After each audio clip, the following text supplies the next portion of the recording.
Welcome to Nippert Stadium on the campus of the University of Cincinnati. Tonight, we've got Ohio High School Athletic Association Regional Final Football. Region 4 as the Moeller Crusaders and the Colerain Cardinals battle it out for 48 minutes in the hopes of advancing on to the state Final Four.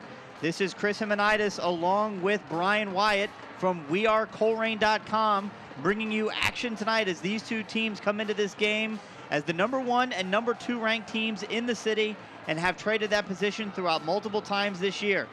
These two teams are what everybody wanted to see in this Region 4 final. The fans are filling in. You can see the Moeller student section all decked out in yellow.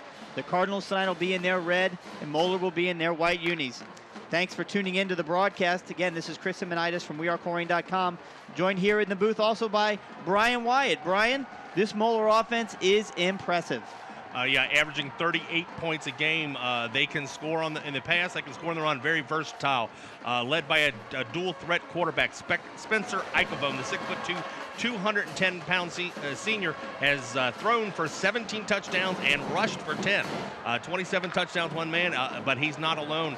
The key for Colerain is stopping Keith Watkins, the 6', 180-pound burner, can score from any point of the field, leads the GCL 1,760 yards, and has a total of 25 touchdowns going into this game. Run-pass option, we'll see him out of the shotgun a lot, but they are very dangerous, and Moeller, just like every other Moeller team in the past couple years, very big up front. Much larger than the Colerain defensive line, but Colerain defensively relies on speed. Chris, what are we going to see from these Cardinals? Well, you're going to see hopefully the same thing we've seen every week, Brian, and that's the offense being led by number 1, the senior captain, Alfred L.A. Ramsby. L.A. has had an unbelievable playoff run. His first full year at quarterback, everyone knows his story, as well as those shared story of Chris Davis last year. They blew out their knees in season-ending injuries. He's come back this year and has led this Colerain Cardinal team to the regional final for the first time since 2008. So these Cardinals, especially the kids that are in uniform today, have never been this deep in the playoffs. So you have to wonder just a little bit, do they have a little bit of kind of wide-eyed, never been there, kind of deer in the headlights look about them? Down there on the field pregame, it certainly didn't look that way, Brian. This is a very confident bunch of football Cardinals. Well, you're in the regional final, and both teams have been tested so far. You make it this deep in the season, win this many games. The juniors are no longer juniors. They've matured a lot as a Colerain Cardinal. Come onto the field, bursting onto it, and Moeller will sign. But, this, as I said, Chris, this deep in the season, there's no butterflies. You've got confidence. You know what you can do. You just got to out-execute the other team in front of you. Absolutely. You have to execute on what your preparation is during the week and leading up to this game. You believe in your coaches. You believe in each other. There are certainly going to be keys to victory for the Colerain Cardinals tonight. On wearecolerain.com, the preview that we had out earlier yesterday, let's talk a little bit about some of those keys. Offense, third verse, same as the first. This is the third playoff game, but you know what? It's the exact same formula of success for these Cardinals. Run the ball, control the clock, and avoid turnovers. This Colerain team is going to be successful tonight if they can turn their offense into their defense and keep this Moeller high-powered octane offense off the field and on the sidelines. But the keys to the victory there for Moeller are the same. Yep. They want to keep this potent Colerain offense something. So it's going to come down who's going to make the big defensive play. Might come down to a big special teams play. Colerain got away with the victory over Elder last week on a big interception return by Lonell Brown that kind of turned the game. So, both these teams can score, but we'll find out which one of these teams can stop the other. Absolutely. That's a great point, Brian. This is really going to come down to which defense can step up and stop the other one.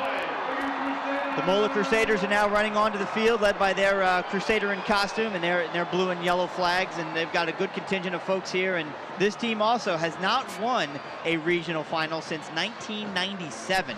Now, they were in the regional final last year against X. They lost 35-21. So both of these teams, the Colerain Cardinals, of course, their last regional victory, 2006. So a little bit more recent than the Crusaders, but it's been a while for either one of these teams. And most of these players, all of these players, weren't on the squad, so their memory is not that deep. But the coaches will remind them, this is not just for city bragging rights. A lot of these teams, both these teams, are recognized nationally. Yep. So this is, and MaxPreps.com has ranked this the number 6 ranked matchup in the country of all high school games. For this entire weekend, absolutely was recognized as one of the top 10 games in the nation this weekend. So these are two nationally ranked teams. They're very good. They play very well, and we expect this to be a high-scoring, hotly contested contest tonight. So just again, for those of you who are tuning in on wearecolerain.com, and if you're listening live through the website, you can email us here in the booth at radio@wearecolerain.com. Let us know where you're listening from. We'd love to hear from you. If you've got any questions about the game, the venue, the crowd, the Cardinals, the team this year, anything, let us know, and we would love to give you a shout out on the air. Yeah. Colerain is going to have the ball first. Sam Geraci is going to line up for the Moeller Crusaders. A lot of teams kicking away from the dangerous Lang and Brown, who is set deep. And Geraci kind of sets up weird. He set it up on one hash, and the ball is kind of angled. Be interesting on what they're going to do. Colerain lined up, kind of maybe expecting an onside kick, but no, he's going to run out there and reset it. This is interesting. They're very heavily loaded here to the near side. I imagine this is just going to be a high, short kick in an attempt to prevent any long returns for the Cardinals. We'll see what they do. We're underway, and it's a squib kick, and it's kicked down to the 20 where it's picked up. We've got to see up to the 25, gets tackled. Good tackle made. Didn't catch the number on that, but he's all the way out to about the 31-yard line, which is where the Colerain Cardinals will take over. First down and 10. Kind of interesting setup. They put everybody to the right, only one person to the left, and just kind of pooched it over the Colerain defender there, one-man back, Lionel Brown. He does well just to corral that ball and gets positive yards. Card's going to start the ball, and here comes L.A. Ramsby. So we'll be curious to see, as we mentioned last week, only Ramsby and Sorn touch the ball out of the backfield in the traditional wishbone triple option offense. DSM in motion. We have a counter to Chris Davis. He takes, he's looking for some room, makes a man miss. He stays on his feet. He's out to the 40. He's out to the 45. He's up to midfield, and he's not tackled until he gets all the way down to about the Moeller 40-yard line. So big run for Chris Davis on the counter. Now somebody different has touched the ball tonight. They come back with the counter. Moeller over pursuing to the inside. Chris Davis gets outside, little stutter step, plants his foot, shows good balance, works his way downfield. He has knocked out of bounds after a big gain. First down and 10 at the Moeller 40. Colerain Cardinals with a, 10, 20, almost a 30-plus yard, almost a 30-yard pickup on that play. So once again, L.A. Ramsby under center, Jackson Sorn directly behind him, DSM in motion. Ramsby takes it, keeps it, makes a man miss, gets down to about the 35-yard line. So good run on first down for L.A. Ramsby. Yeah, good decision. He going the option there to the right, pulls it out of Sorn's belly and goes out there. The defensive end is there to turn him in, but he doesn't force the pitch. Keeps it upside, positive yards, gains almost 5. And that's the whole key tonight, is just keep this thing rolling positive every single play, Again, DSM, Jackson Sorn, and Chris Davis in the backfield. L.A. Ramsby under center. Davis in motion. They hand off to Jackson Sorn. He's met in the hole by number 33, but Jackson... And he's getting it up for the first down. Yep. Big push by the line. Jackson Sorn just takes a straight handoff. He's met in by Jimmy Rodenberg. Runs right through him. Picks up yards after contact. Yep, pushes themselves all the way down, it looks like, to about the 28-yard line, which is where they're marking it, and it'll be first and 10 for the Cardinals. Yeah, first email of the night, 2001 grad, Skip Jenkins. Thanks, Skip.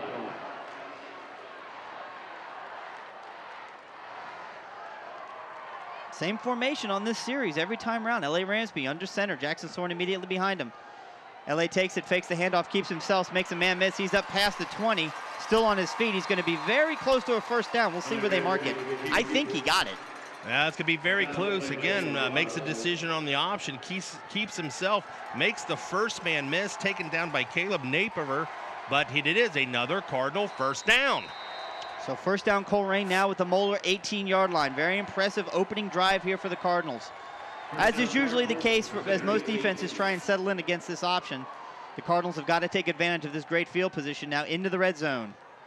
Under center, Ramsby takes it. It's a speed pitch back to Davis. He's looking for a block. Good defense by the Moeller Crusaders. They're going to tackle him back probably for about a 1 or maybe 2 yard loss. Still inside the 20, so we'll call it a 1-yard loss. It'll be 2nd down and 11. Yeah, try to get Davis outside. Nick Zabatos is there to turn him back in. Nothing there. Davis tries to cut back, but he loses about a yard there. Tackle made by number 6, Sam Hubbard, the 6'6", 210-pound junior. One thing I noticed by looking at these... 6'6", strong safety. Yeah, that's pretty ridiculous. Best wishes we just received via Twitter from the cross-country team, wishing best wishes to the football team and good luck tonight. LA Rams under center takes the ball, hands it right off to Jackson Soren. He takes it up to about the, looks like about the 14-yard line. So he picked up about 5, maybe 6 on the carry. It'll be 3rd down and about 5 to go. Yeah, straight handoff, running behind the big offensive line. Eric Works, Marcus Bates, David Niehaus, Ross Demmel, and of course Dylan Wiseman. Coach Bolden's been a gambler all year, gone for it a lot on 3rd and 4th down. This is in field goal territory, but they only need a total of about 6 yards here. Yep, 3rd and 7 on the scoreboard. Let's see what the Cardinals can do here. L.A. Ramsey takes it, he pitches it to Chris Davis. Man goes down, he's got it. He stays on his feet, he's inside the 10. He's going to be very close to a 1st down. We'll see where they mark it. Either way, I got to believe the coach is going to have himself a decision to make here if they don't give it to him. Yeah, it looks like he's going to be about a half a yard short here. Needed to get to about the 13. He's just past the 14. Nope, I am wrong with the spot. They throw it in. It is a 1st down by Chris Davis. Does a nice job, stutter step. I tell you what, 2nd effort, it's yards after contact. Shane Jones takes him down, but that's 1st and goal for Colerain. Shane Jones, of course, the Southwest District Defensive Player of the Year, matched up on the opposite side against the Southwest District's Offensive Player of the Year in quarterback L.A. Ramsby. So 1st and goal at the 8-yard line. We have a flag immediately. It looks like we got a false start coming against the Cardinals. Number 71, Dylan Wiseman. Dead ball. False start. Number 71 offense. 5 yards. Still 1st down. Yep, the refs calling on Dylan Wiseman. Just got a little impatient, flexed a little bit there pre-snap. He's going to bring the Colerain Cardinals back to the 14-yard line. One thing the Cardinals will definitely have to keep an eye on tonight is keeping the penalties at a minimum. 1st and goal now, back officially at the 13-yard line. Ramsby takes it, fakes the handoff, keeps himself, tries to bounce it outside, makes 1-man miss, makes 2-man miss, gets all the way down to about the 6-yard line where it'll be 2nd and goal. Little different look there. They run the option, but they run away from the play, run to the weak side. Ramsby keeps it himself. Patient stays behind Niehaus. Great block on the outside. That's that was Kelvin Cook. Yep. Frees him up.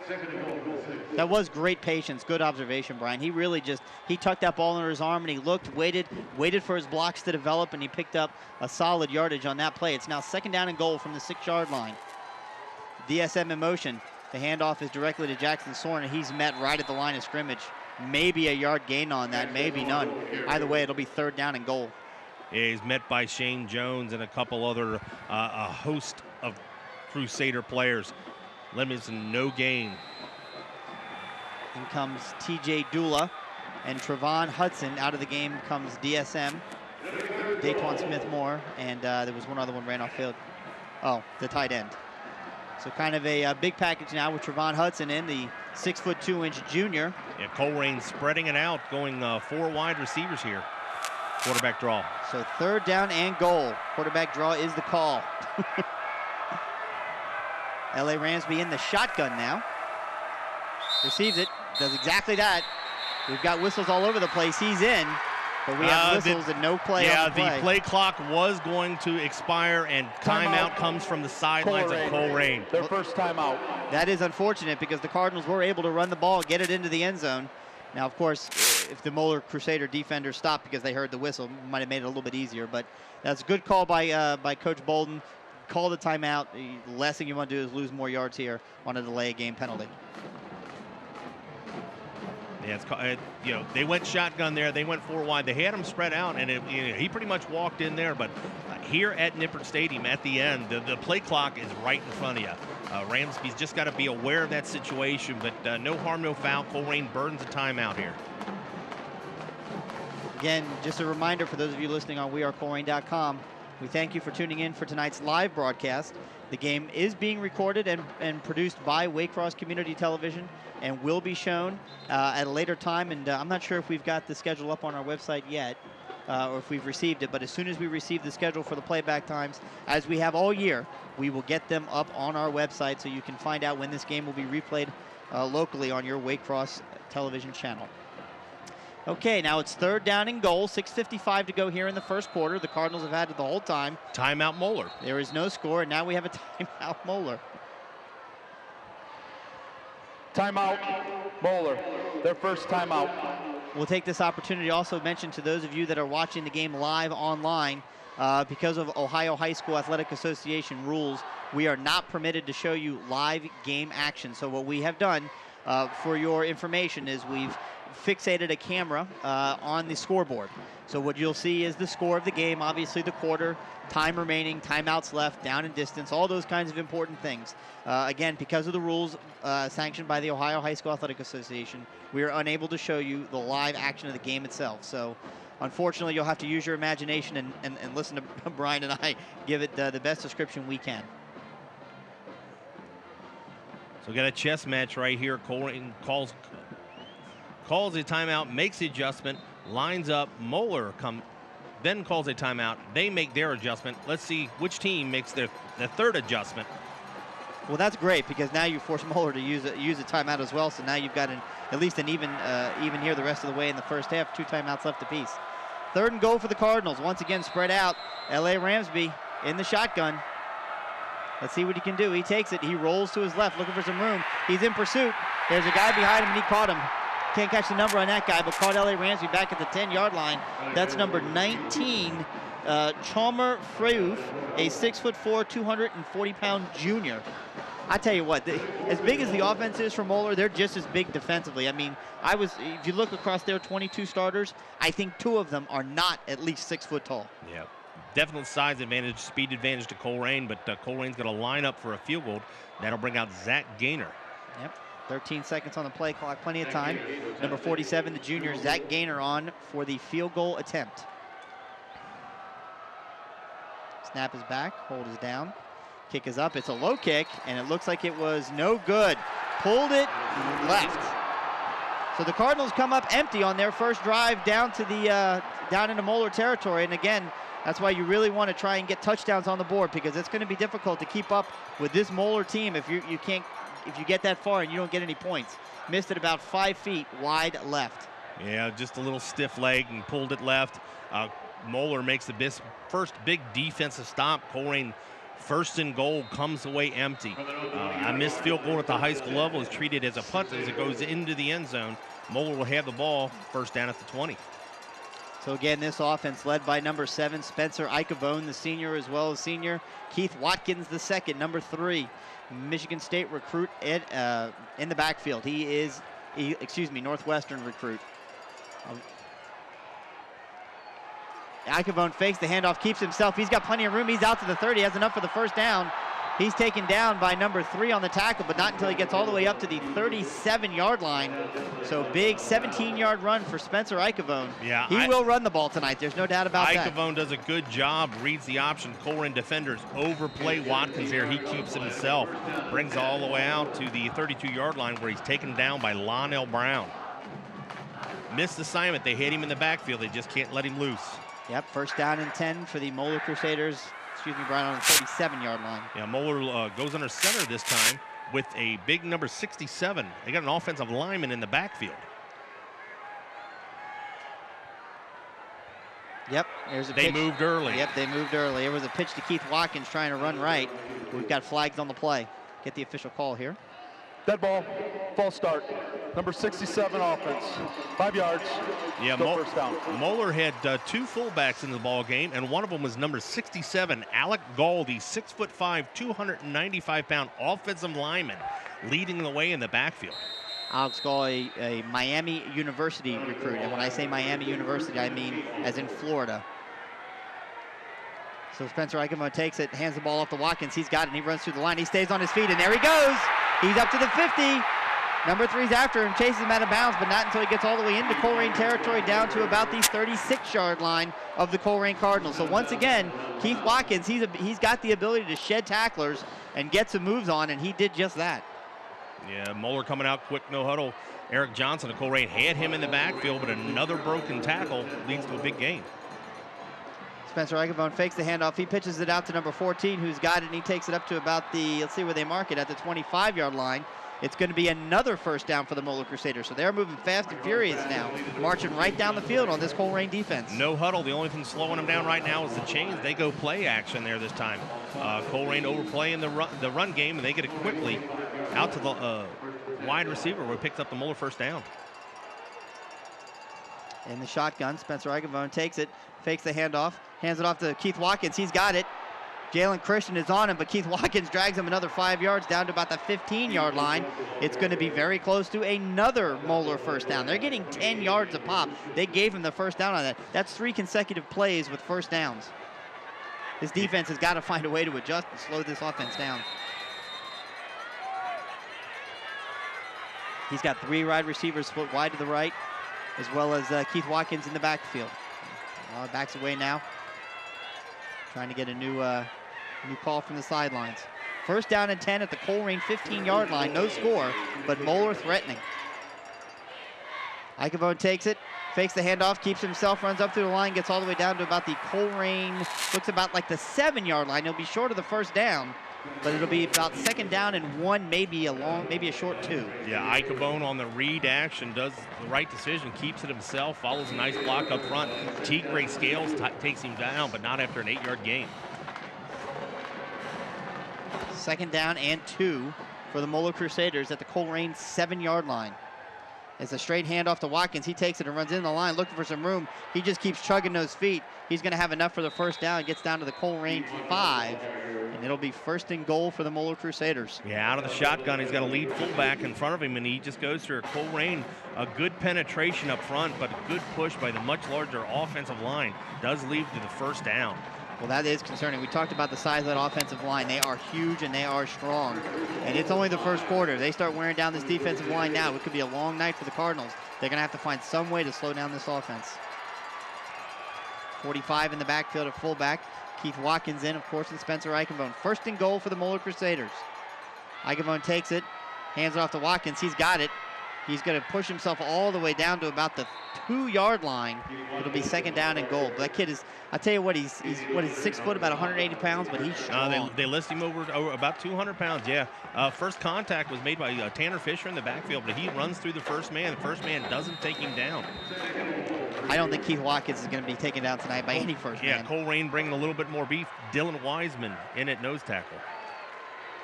Spencer Eichelbaum takes the ball to shotgun, rolls it right. He's looking to pass. He's going to keep it himself and hurdle himself into the end zone. Touchdown, Moeller. Good play call by the Moeller Crusaders. Spencer Eichelbaum rolled to the right, and if the pass was there, he could take it. If it wasn't, he had freedom to run it on his own, and that's exactly what he did. Leaps a hurdler and goes into the end zone for a touchdown. Moeller scores first and is up 6-0 on the Cardinals.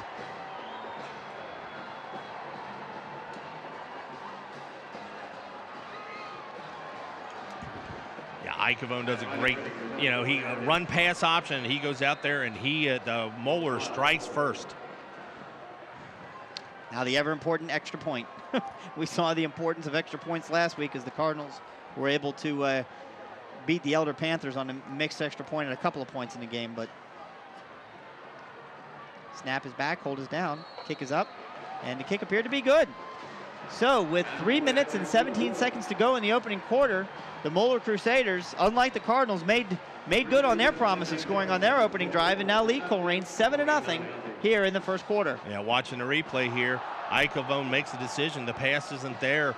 Jalen Christian is there, but he leaps over top of him, just hurdles. Eichelbaum is a baseball player looking to play next level, but shows great athleticism there to get in for the score.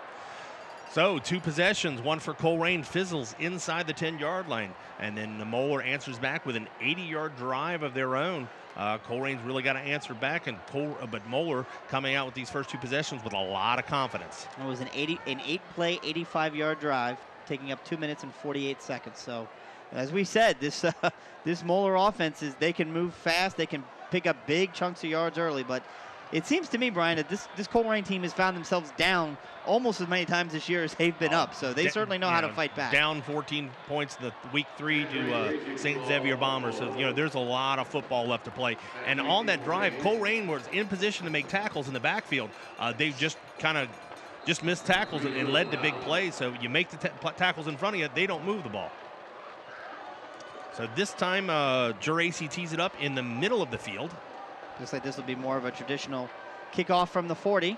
Lang and Brown back for the Cardinals. Let's see if we can get a good return here, get these Cardinals started off in good field position. Here's the kick, and it's a high kick, and I think that one's going into the end zone. It does, in fact, go into the end zone. Lonell Brown tried to catch it, keep his feet in the territory where he'd be able to return it, but unfortunately, crossed the goal line, went into the end zone. So the Cardinals will take over first down and 10 at their own 20-yard line.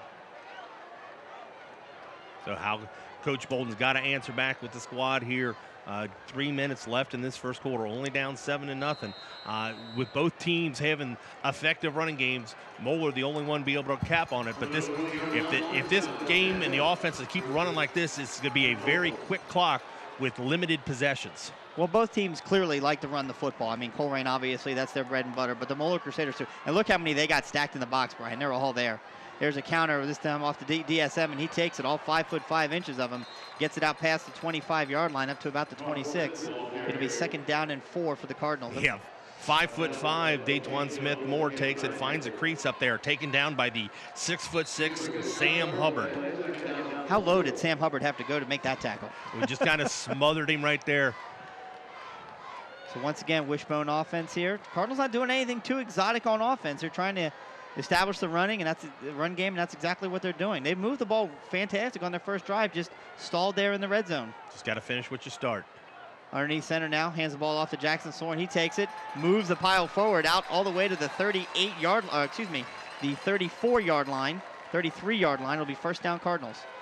Colerain football at its finest. Just if you can't stop the fullback, that'll be a long day. Soren takes it and runs up the middle. Nice push up front. There's Eric Works and Dylan Wiseman. First down and 10 Cardinals on their own 33-yard line.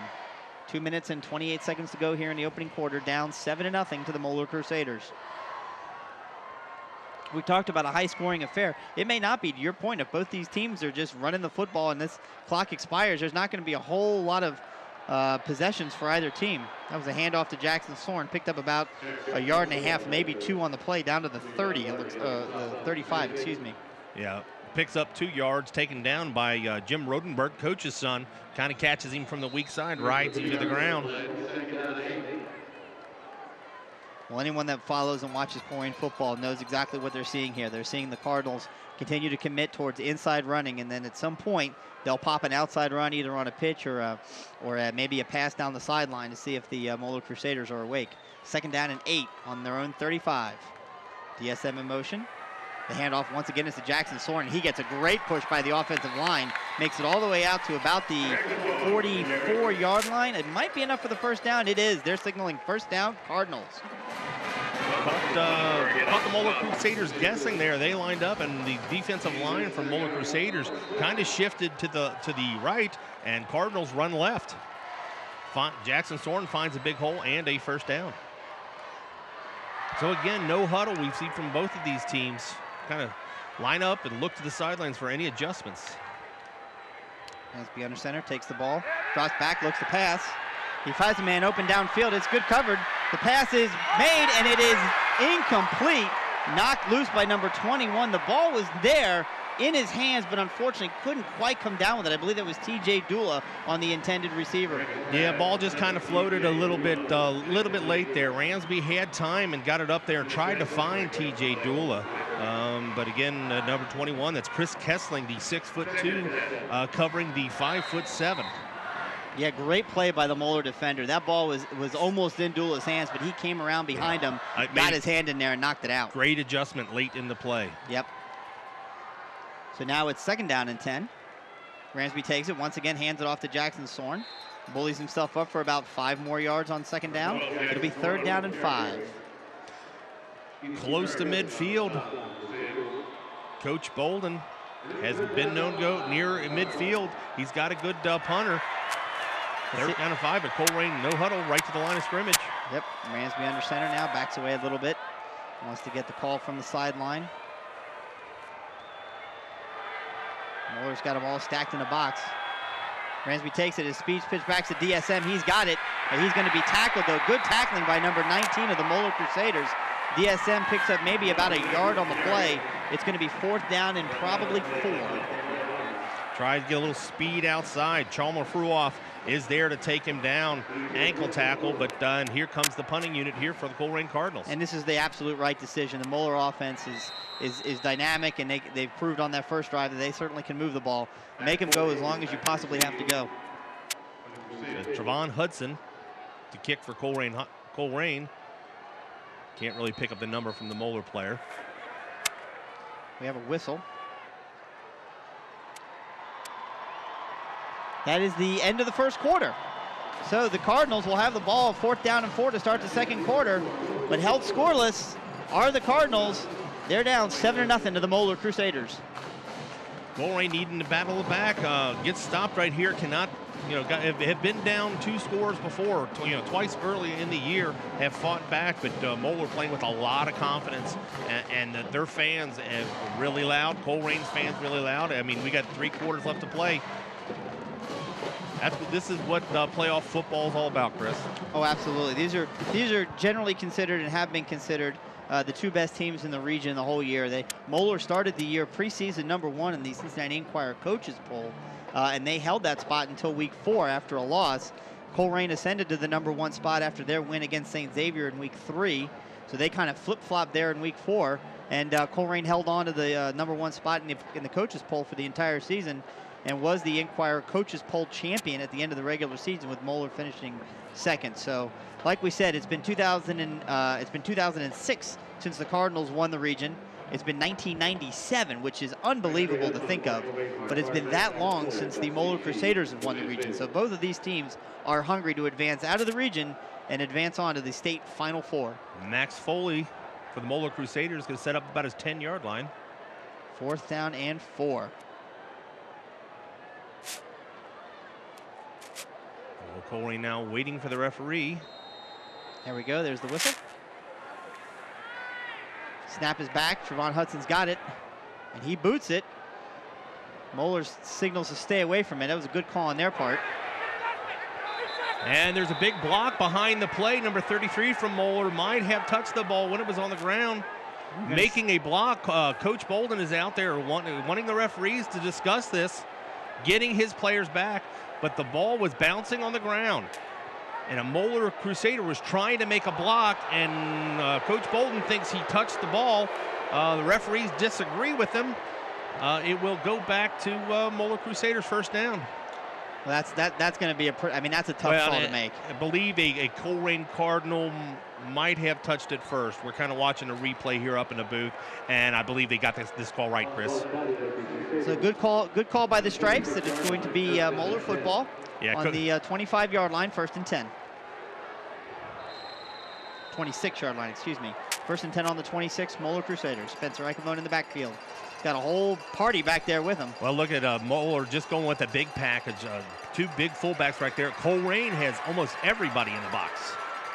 So it's power on power. Yep, Eichelman takes it, pitches out to Watkins. He tries to find somewhere to run, and he gets nowhere.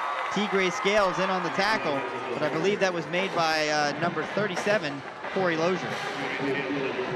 Yeah, they tried to get Watkins outside.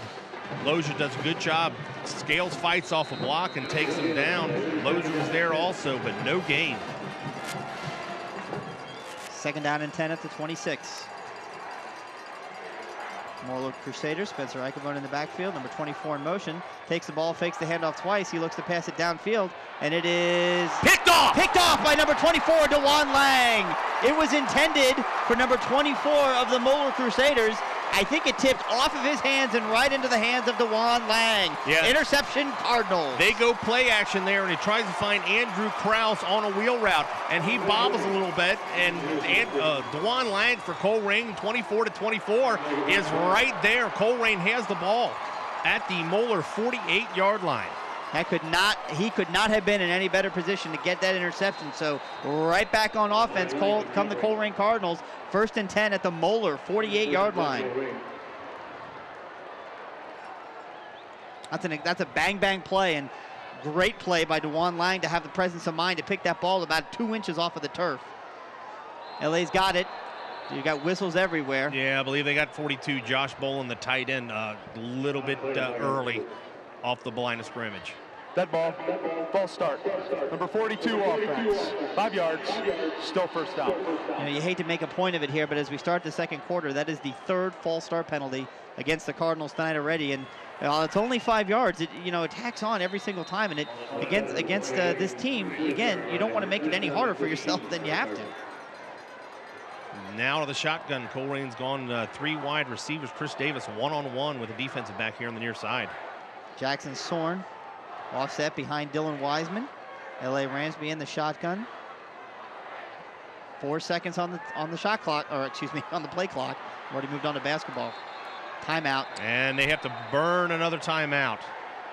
That's unfortunate. That's the second timeout that the Cardinals have had to call because of a dwindling play clock. But again, right decision to make, because you certainly don't want to take another penalty that would result from the delay of game. Yeah, we've seen it time and time again. A lot of teams are doing it. Both teams are doing it tonight. They line up at the line of scrimmage in formation. Then they look to the sidelines, and the coach will look at the defense and make any adjustments. I'm not privy to how many signals that they give in there, but I don't know whether Coach Bolden got the play in late or he just didn't get him to the line quick enough. But again, Colerain has to burn his second timeout. Only 1 timeout left in this half. Again, just a reminder to all those of you listening live on wearecolerain.com, if you'd like to drop us an email here in the booth with a shout out, we'd love to give to you. If you're listening no matter where in the world you are, we'd love to hear from you. The email address is radio@wearecolerain.com. That's RADIO @wearecolerain.com. Back to the action now. First down and 15 at their own 47-yard line are the Colerain Cardinals. L.A. Ransby under center, takes the ball, fakes the handoff, keeps himself, looks for the room, cuts it back inside. Going to get all the way down into Moeller territory, down to about the 44-yard line. So picks up the penalty +5, and it'll be second down and about 5 yards to go. Yeah, Ramsby just keeps it himself one-on-one with Jones, makes him miss. And what I like, when he makes a decision to go, he plants that foot and goes upfield. Always an extra yard or two after contact. Second down and 6 officially at the 44-yard line. Once again, the Cardinals down 7-0 to the Moeller Crusaders here early in the second quarter. L.A. Ransby takes it, fakes the handoff to Sorn, pitches it out to DSM. He's got it, and he's going to be swarmed under by big number 4 for the Moeller Crusaders. Yeah, Daytwan Smith-Morrow, as we call him, Pocket Hercules, 5'5", 185 pounds. He's just swallowed up by the 6'2", 205 Nick Zabatos.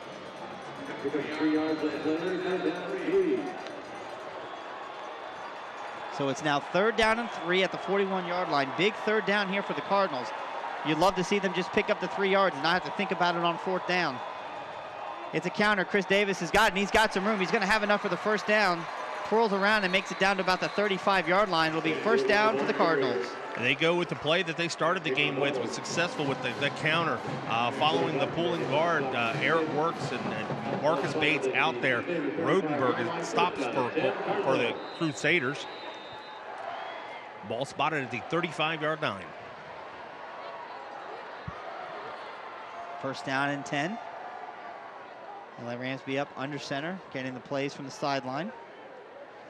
Play clock down to 10 seconds. 7. Really don't want to burn a timeout here. 5 seconds. There we go. LA's got it. Fakes the keep. Hands it off to Jackson Sorn. He's going to pick up about 1, maybe 2 yards on the play. It's tough sledding for Jackson. Yeah, Chalmer Fruhoff is there at immediate contact. It actually catches him in the backfield. But I tell you what, Sorn he runs ugly and he runs with intent. Runs through him and picks up yards where there were none. So he picked up almost 2 yards on that play. Yep, second down and 8 for the Cardinals. At the Moeller 33-yard line. Looking to get some points on the board in this game. It's turning out to be a much lower scoring affair than what some thought. Ransby takes it, hands off to Jackson. He finds some room. He bounces himself out to the 30-yard line. Picked up about maybe 4 yards on the play. It's going to be 3rd down and about 4, maybe 5. Just power football. Sorn goes up the middle. He's met by Rodenberg. Quite a collision there in the middle of the field. Doesn't get the extra yards there. Rodenberg stops him where he hits him. Again, Rodenberg, 6 foot, 215 pounds. about the same height-wise, but it's definitely got some poundage on Jackson. It is 3rd down and 5 at the 30-yard line. Colerain Cardinals looking to continue this drive and find their way into the end zone eventually, hopefully with a chance to tie this game up. Ransby under center, takes the ball, gives it to Jackson. He's got it, and he rolls forward. He's going to be very, very close to the first down. I don't think he's going to get it. All depends on the spots. We're kind of at an odd angle here to look at the flags, but he's either right on it or right short. But that's a very generous spot. Could be about a half a yard. Yeah, but at this point, as you've often said, 4th down and 1 on the 26-yard line, you're going to go for it.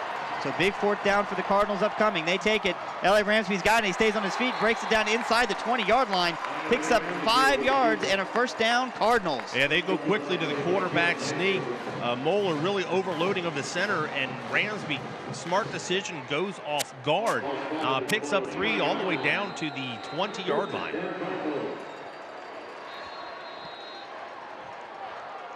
I think we have a timeout, Moeller. Yeah, they had a substitution issue. Looked like number 33, Rodenberg, went down with an injury, but was on the sidelines, and did not let his team know that he was hurt.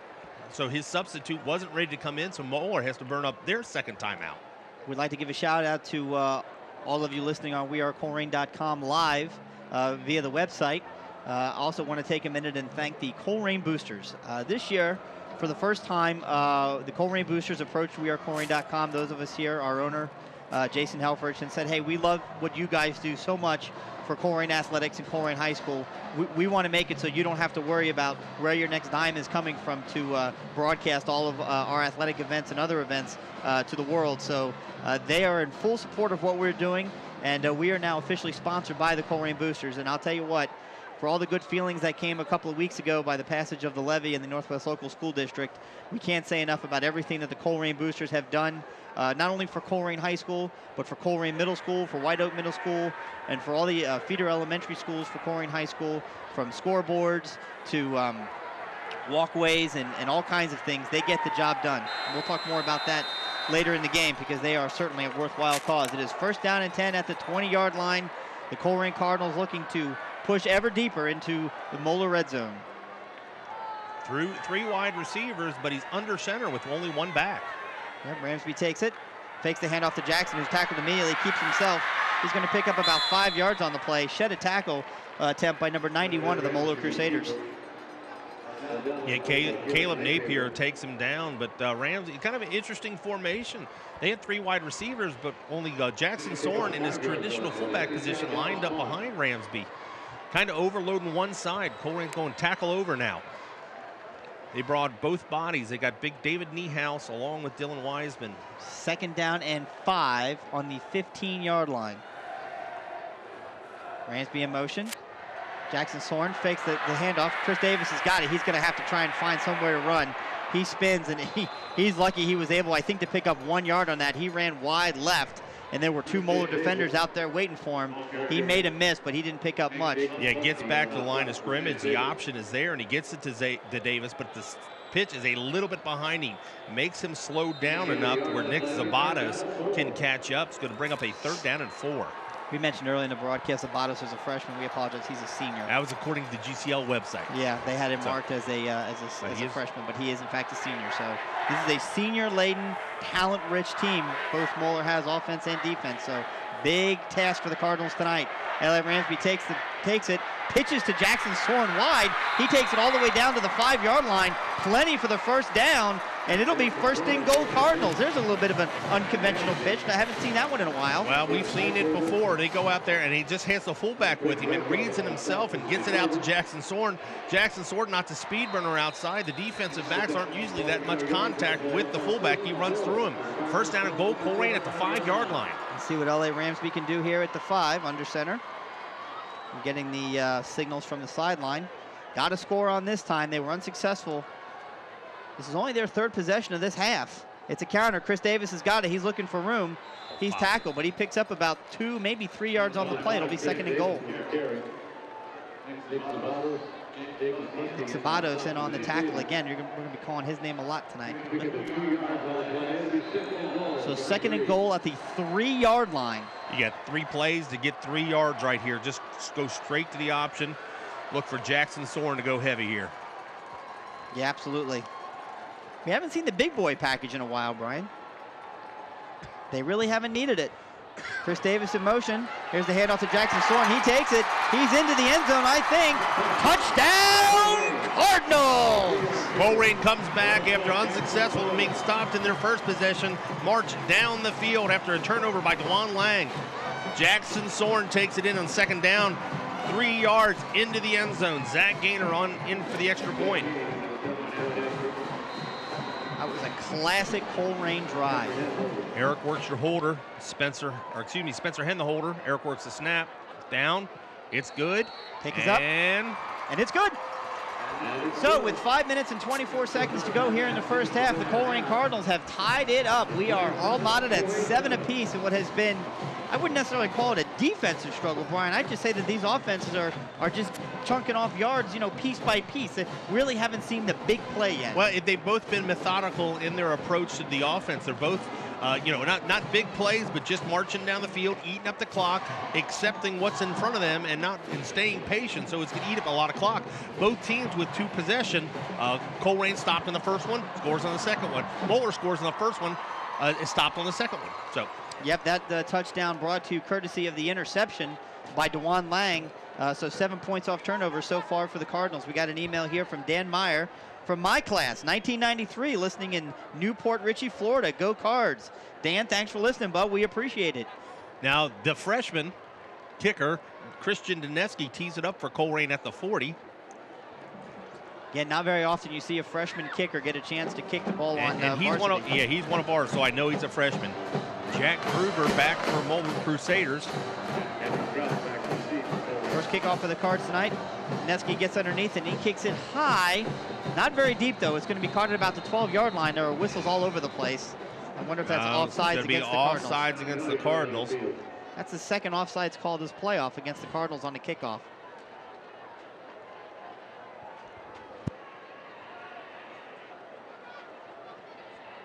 Dead ball. Encroachment. Number 14 on the kicking team. 5 yards. Re-kick. It is offsides encroachment by the Colerain Cardinals. That's going to bring them back. The freshman kicker Dineski sets it up at the 35 now. He's got a stronger leg than Zach Gaynor, but will not put a lot of these into the end zone. Don't expect for him to try this one. I'm looking for the squib kick here. Yeah, absolutely. I mean, now you're back 5 more yards. I mean, that ball was caught on the fly at the 12-yard line with a head of steam. That return would have been very dangerous for the Cardinals. So they've got to, I think, keep this ball on the ground and get the coverage down there. Yeah, Krause and Gruber back, and it is popped up into the air. Well, that's just, caught. Again. And it's fumbled! Let's see who recovers it. There's guys all over the ground. I believe the Moeller Crusaders got back on it. Yeah, I think so. Yeah, the Moeller Crusaders got it, but I think he got a little bit too excited. He saw the green field in front of him and didn't quite corral it. So all in all, great for the Cardinals. It'll be first down and 10 for the Moeller Crusaders at about the 21-yard line. So really couldn't ask for much more than that. Yeah, the senior Krause just tried to run with it before he got it. Saw open space in front of him, and it just bounced off his chest. No harm, no foul. He falls back onto it. So Moeller starts their next possession. 5:19 left in this first quarter. We got a tie ball game. Boy, that would have been that could have been devastating for Moeller if they would not have gotten back on top of it. But they did. He did the right thing. Just got back on it and covered it up. So 1st and 10, Crusaders. Handoff is to Watkins. He runs wide, but he's met in the backfield and taken down for a loss. Number 8, T. Gray Scales on the tackle. This time Colerain stays patient, doesn't attack the mesh in the read option, and he runs right to Scales around right side. Good penetration by Tanner Fisher, but Scales is not going to miss his tackle. He takes him down for a 1-yard loss. That's a great call. Number 53, Tanner Fisher, really made that play possible. Opened up that lane for T. Gray to get in there. So good play by the Cardinals on defense. 2-yard loss for the Moeller Crusaders. See if they can keep it up here now. Spencer Eichelbaum in the shotgun. Got Watkins off to his right. Got 2 wide receivers split wide left. He takes the ball, fakes it off to Watkins, looks the pass, throws it down the field. It is incomplete. incomplete, intended for number 81, but it is thrown out of bounds. It'll be 3rd down and 12. Yeah, tried to run a little fade to Foley. Nice coverage there by Brown and Williams, and just really doesn't get him an attempt to catch it at all. The sidelines is that's a tough throw. That's a tough throw across the field. He's got to drop it right in there, and he's 3 yards out of bounds. That'll bring up a 3rd down and 11. So the Cardinals are in a position here to stop this team on 3rd down, deep in their own territory, to get a chance maybe to get this ball back with plenty of time left here in the opening half. 4 wide, just Watkins back in the backfield. Icabone in the shotgun. Icabone takes it. He's going to look to pass. He gets a little bit of pressure. It's a screen pass. It's taken up to the 25, up to the 30. 1st down, Moeller by Keith Watkins. He gets all the way out to about the 40. So unfortunately, the Cardinals were not able to stop them on 3rd and 12. The old nemesis, Brian, the screen pass. They do it well. They find Watkins up behind the big offensive line down there, and there's no Colerain Cardinals to be found. That's just a great play call. Here's the handoff to Watkins. He takes it. He's up through the middle. Makes one man miss and tackled maybe by the turf monster. He tried to cut, and he kind of lost his balance, but he picked up about 15 yards and enough for the 1st down. Down to the Colerain 45. They're going hurry up, no huddle here. No huddle substitutions on the fly, not letting Colerain defense adjust. Mixing in the pass and the run well. Down to the Colerain 45. 1st down and 10. Spencer Icabone in the shotgun. Well, backs away now, wanting to get the play call from the sideline.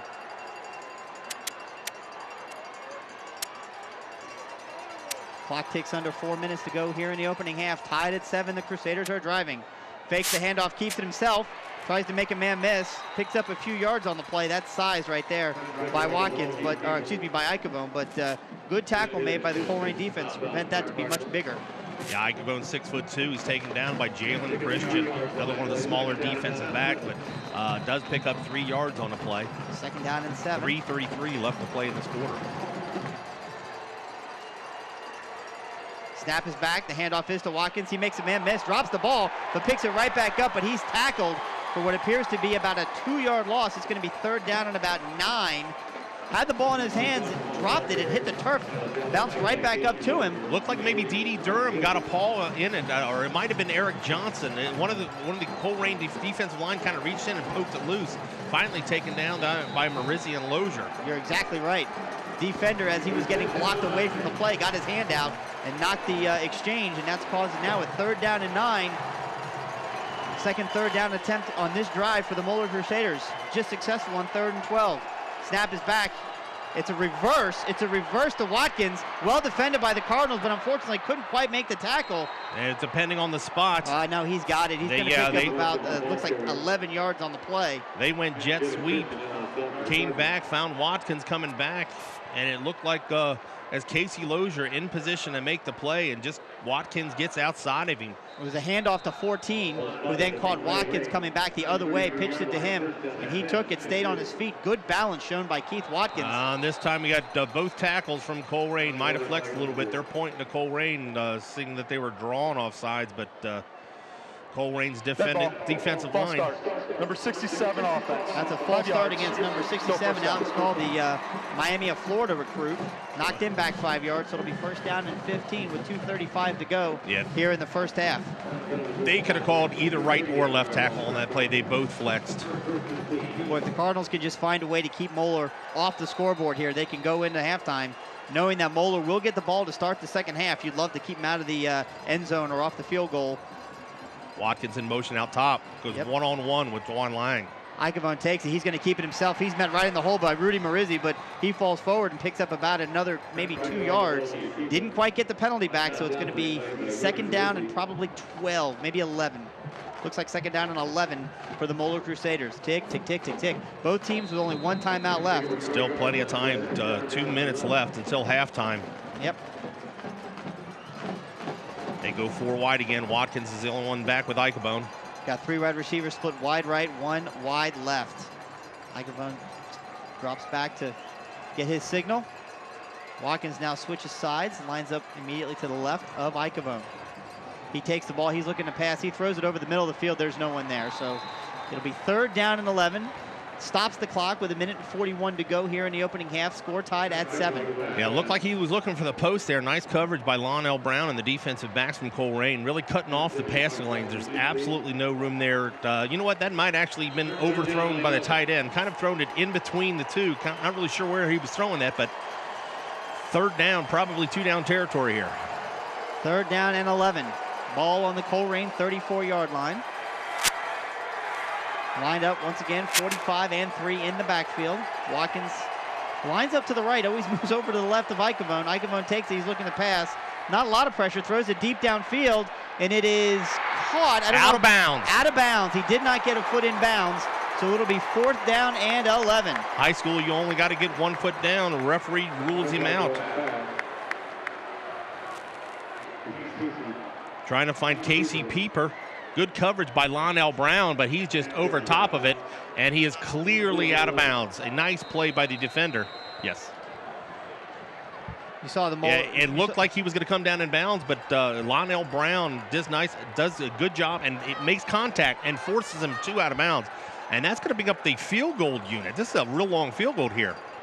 Well, they're sitting on the 34-yard line, tack on 17 yards on top of that. I mean, this is an incredibly long field goal attempt, but, you know, I can't necessarily blame them if they miss it again, to your point. 51-yard field goal attempt by Matt Reniger. Let's see what kind of leg this young man's got. Snap is back, hold is up, kick is good. Or it's long enough. I think it's going to be wide. You know what? Then we got a penalty on the field. We might have a roughing the kicker. Well, Casey Lozier dropped his head back as if to say, what have I done? Personal foul. Roughing the kicker. It is a personal foul, the 15-yard variety. I was watching the ball, did not see it. Hopefully we can catch a replay. That's the kind of inexcusable, just silly play that you just can't have happen. I mean, you had him 4th and 11 attempting a 50-plus yard field goal, and you tackle the kicker. Well, kind of took a bad angle off a block, kind of got blocked into him, but you cannot make contact. Those guys are very vulnerable in that kicking stage, but that is a 15-yard penalty. Huge. 1:30 left till half, and this will bring it all the way down to the Colerain. Spotting it. Oh, they're moving it again. They're inside the red zone. They're going to set it up at the 19-yard line. Yep, at the Colerain 19-yard line. 1st down and 10 with 1:30 and a timeout left. The Moeller Crusaders are back in business on offense.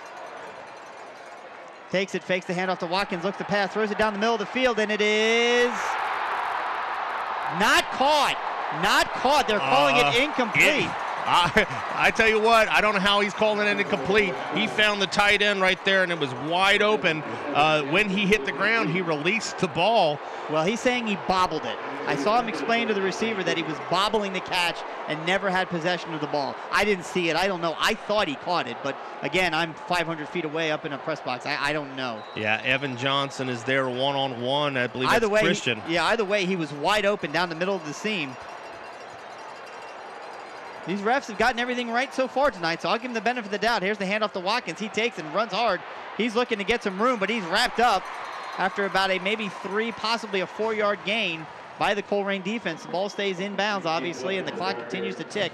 It's now going to be 3rd down and about 5 to go for the 1st down. Yeah, try to get him outside. Corey Lozier's there to make the play. Again, no huddle. 1 minute left in this half. Spencer Icavone takes the ball, hands it off to Keith Watkins, and the defense collapses on him. He's going to be short of the 1st down, maybe a yard, although at this point, with under a minute to go, I seriously doubt it's not going to make a difference. Well, they're in no hurry, and you know what? They're staying down the ground. Moeller is not burning up a timeout, going to not get lead any time. They're either going to score here, but they're in the middle of the field, 4th down and 1 at the 10-yard line. Be interesting if they go for it. They do have another timeout yet, but this is, for me, this is you get the 3 points right here. And they still have not used their timeout. They're going to let it run all the way down. I'll be honest with you. This is my own editorial. Yeah, this is poor clock management. No, this is perfect clock management. No, I disagree, and here's why. You have plenty of time with that kind of a tailback and this kind of an offense to try and make it into the end zone and score a touchdown. It's 4th down. Well, if you don't make the 1st down, you turn the ball over. I understand that, but it's only a foot. I mean, this offense has not been held less than a foot all night. To me, I'm surprised. I thought they would have gone for it and realizing that they really, really want to get that touchdown on the board. But, you know, certainly the book says and odds say it is better to try and get the points. I mean, they trust their kicker to attempt a 51-yarder. This ought to be a chip shot for him. Yeah, almost just a little bit longer than an extra point. 14 seconds left on the clock. Colerain will have a little bit of time left, looking for a big return, but I don't think they'll kick to him. But right now in front of us, they've used 2 kickers tonight. We've seen the Sam Geraci has tried the extra point, but we had their kickoff specialist, number 2, Max Reniger, tried the long kick, and it looks like Reniger is back in to attempt this kick. So it's 4th down and 1. The ball's sitting on the 10-yard line, so it's going to be a 27-yard field goal attempt. Almost directly in the center of the field, so they couldn't ask for a better angle. Nope, they're right there. 14 seconds to go here in the opening half of action. Snap is back, hold is down, kick is up. It looked pretty, and it is good. So the Moeller Crusaders, it looks like it maybe bounced off the goalpost we're hearing, but it did go in. So 3 points for the Moeller Crusaders, and with 10 seconds left to go in the opening half, they open up a 10-7 lead on the Colerain Cardinals. Yeah, he kicked it wide. It did hit the goalpost, and it does just graze the goalpost and go in for the points. So 10 seconds left.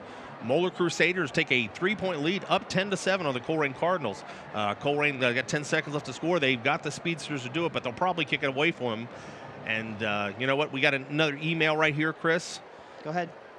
It's from Sue O'Brien. It's Casey and Corey Lozier's relatives from Colorado Springs. Aunt Sue, Uncle Tim, Colleen, and Danny said they listen to us every week, and thank you for the compliments, and thank you for listening to Colorado Springs.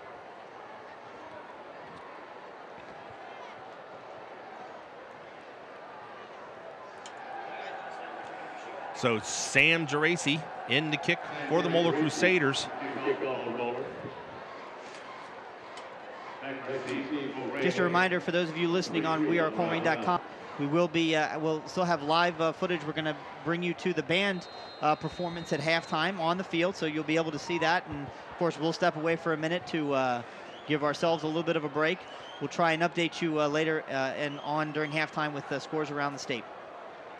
So here's the kickoff from the 40. It's a low line drive kick. Caught by Lionel Brown at about the 2-yard line. He takes it up to the 10, 15. He's going to try and make something happen. He gets it out to the 20. There's 3 seconds, 2 seconds. He stays on his feet and inbounds. He runs wide. Oh, he gets tackled from behind. Made it all the way out to about the 48-yard line. Time expires, but unfortunately, that's going to be it for the Colerain Cardinals. If he would have got by that one guy, Lionel Brown may have taken it to the house. So great return by number 3, but unfortunately, it's going to be halftime, and the Moeller Crusaders lead the Colerain Cardinals in what has been again, not a defensive struggle, but both teams really just eating up the clock and running the ball as much as they can. It's only 17 total points scored, but the Cardinals are down 10-7 as we head to half.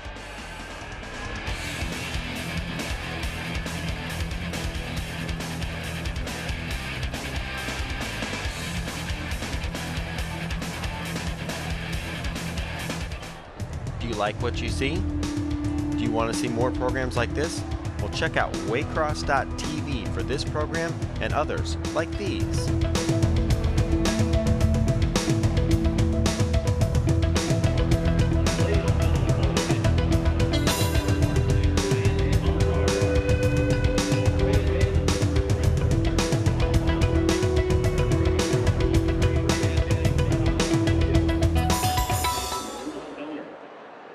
Steroids can really damage your body.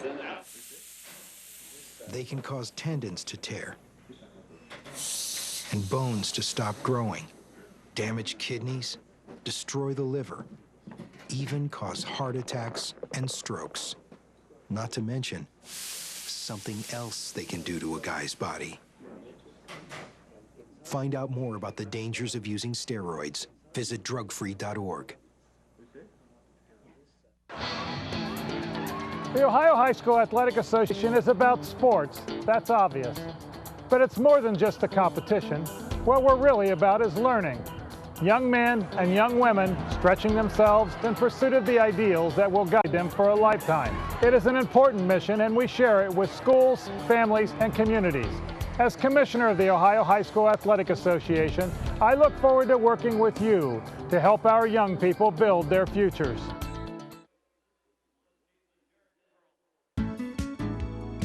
I began producing and volunteering for Waycross when I was in the 7th grade. Since then, I have produced many programs that have won awards on the local, regional, and even national level. Waycross Media was the ideal place for me. I just got involved in, as I say, as a hobby and continued on from there. Anyone with a message that they want to share should come to Waycross, take the classes, and produce their own television show.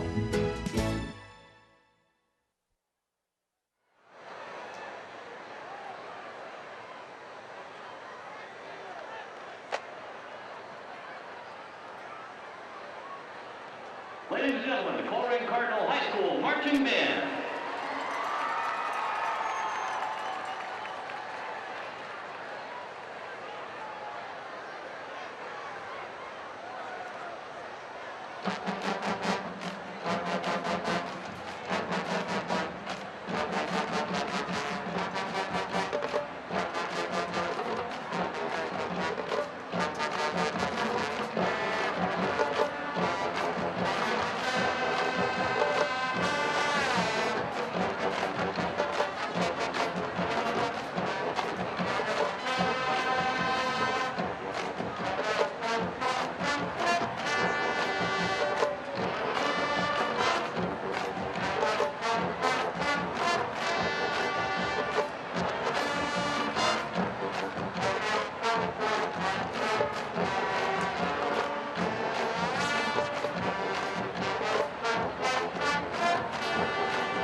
For our next election, we'd like to thank our community for their overwhelming support in saving our dreams.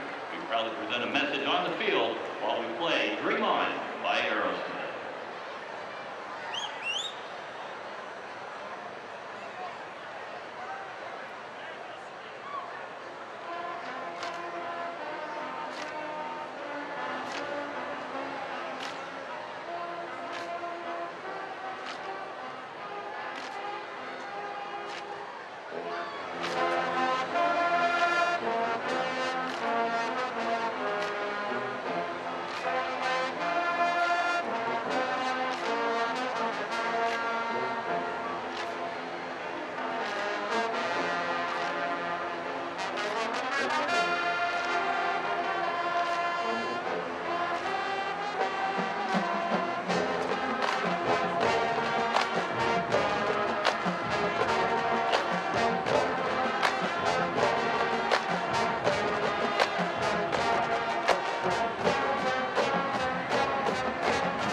It's a total rock experience, and if you haven't found something to dance about by now, how about Pretty Fly by The Offspring?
Studio A is our main studio that has the power of bringing your programs live across all of Cincinnati.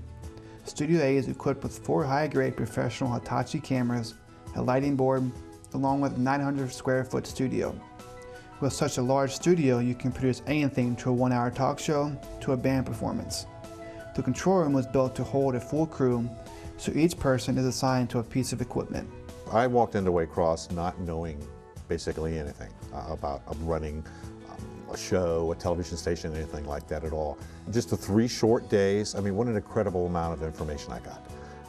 The instructor was very, very knowledgeable, took the time to explain each and everything to me in great detail. The way that the class was structured, it was very, very simple to understand. I mean, it was very fast-paced, but there was so much information that I gathered so very quickly. I was able in a very, very short time, with some practice and some help from the staff at Waycross, to be able to produce my own show within 2 weeks. If you'd like to learn how Studio A operates, Waycross has 5 workshops throughout the year where you can sign up, get certified, and produce your own TV show. Once you're certified, then you can produce a single or a series program that will reach over 37,000 viewers on a weekly basis. Contact Waycross at 825-2429.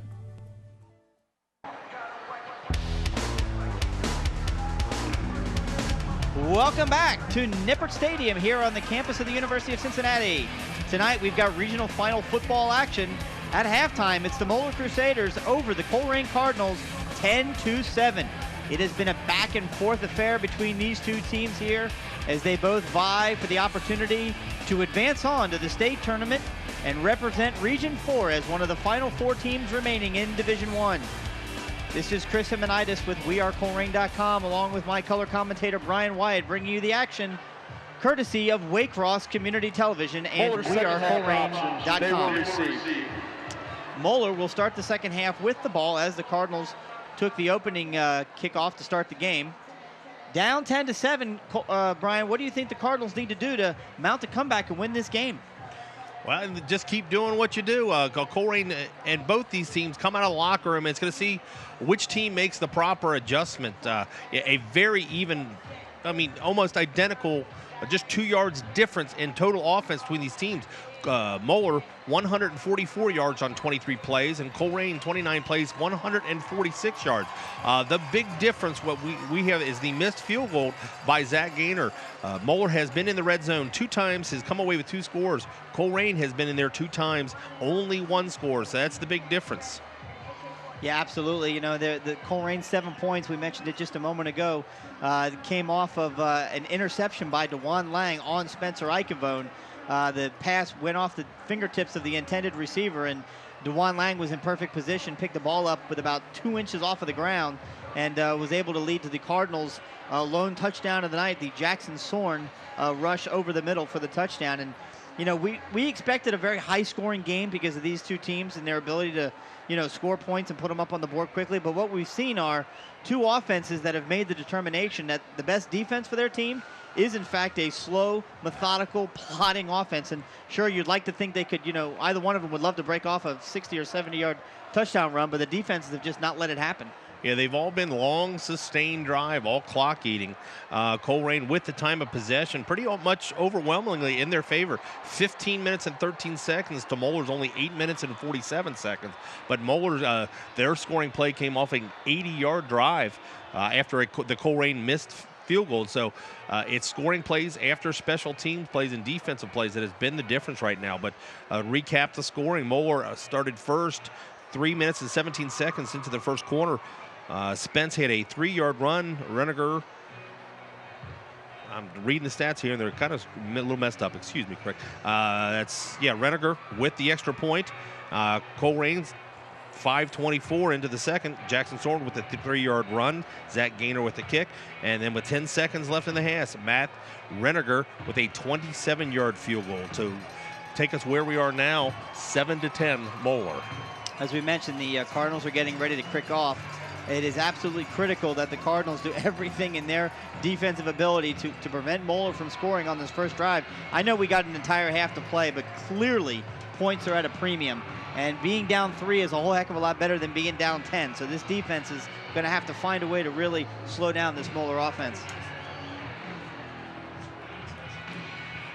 Just as a reminder, obviously, we are coming back from halftime, and I believe the scoreboard inadvertently says that it's the fourth quarter. It is not the fourth quarter. Obviously, it's the third quarter. So we'll mention that throughout the broadcast on wearecolerain.com live for those of you watching on the website tonight. Just as a reminder, it is the third quarter.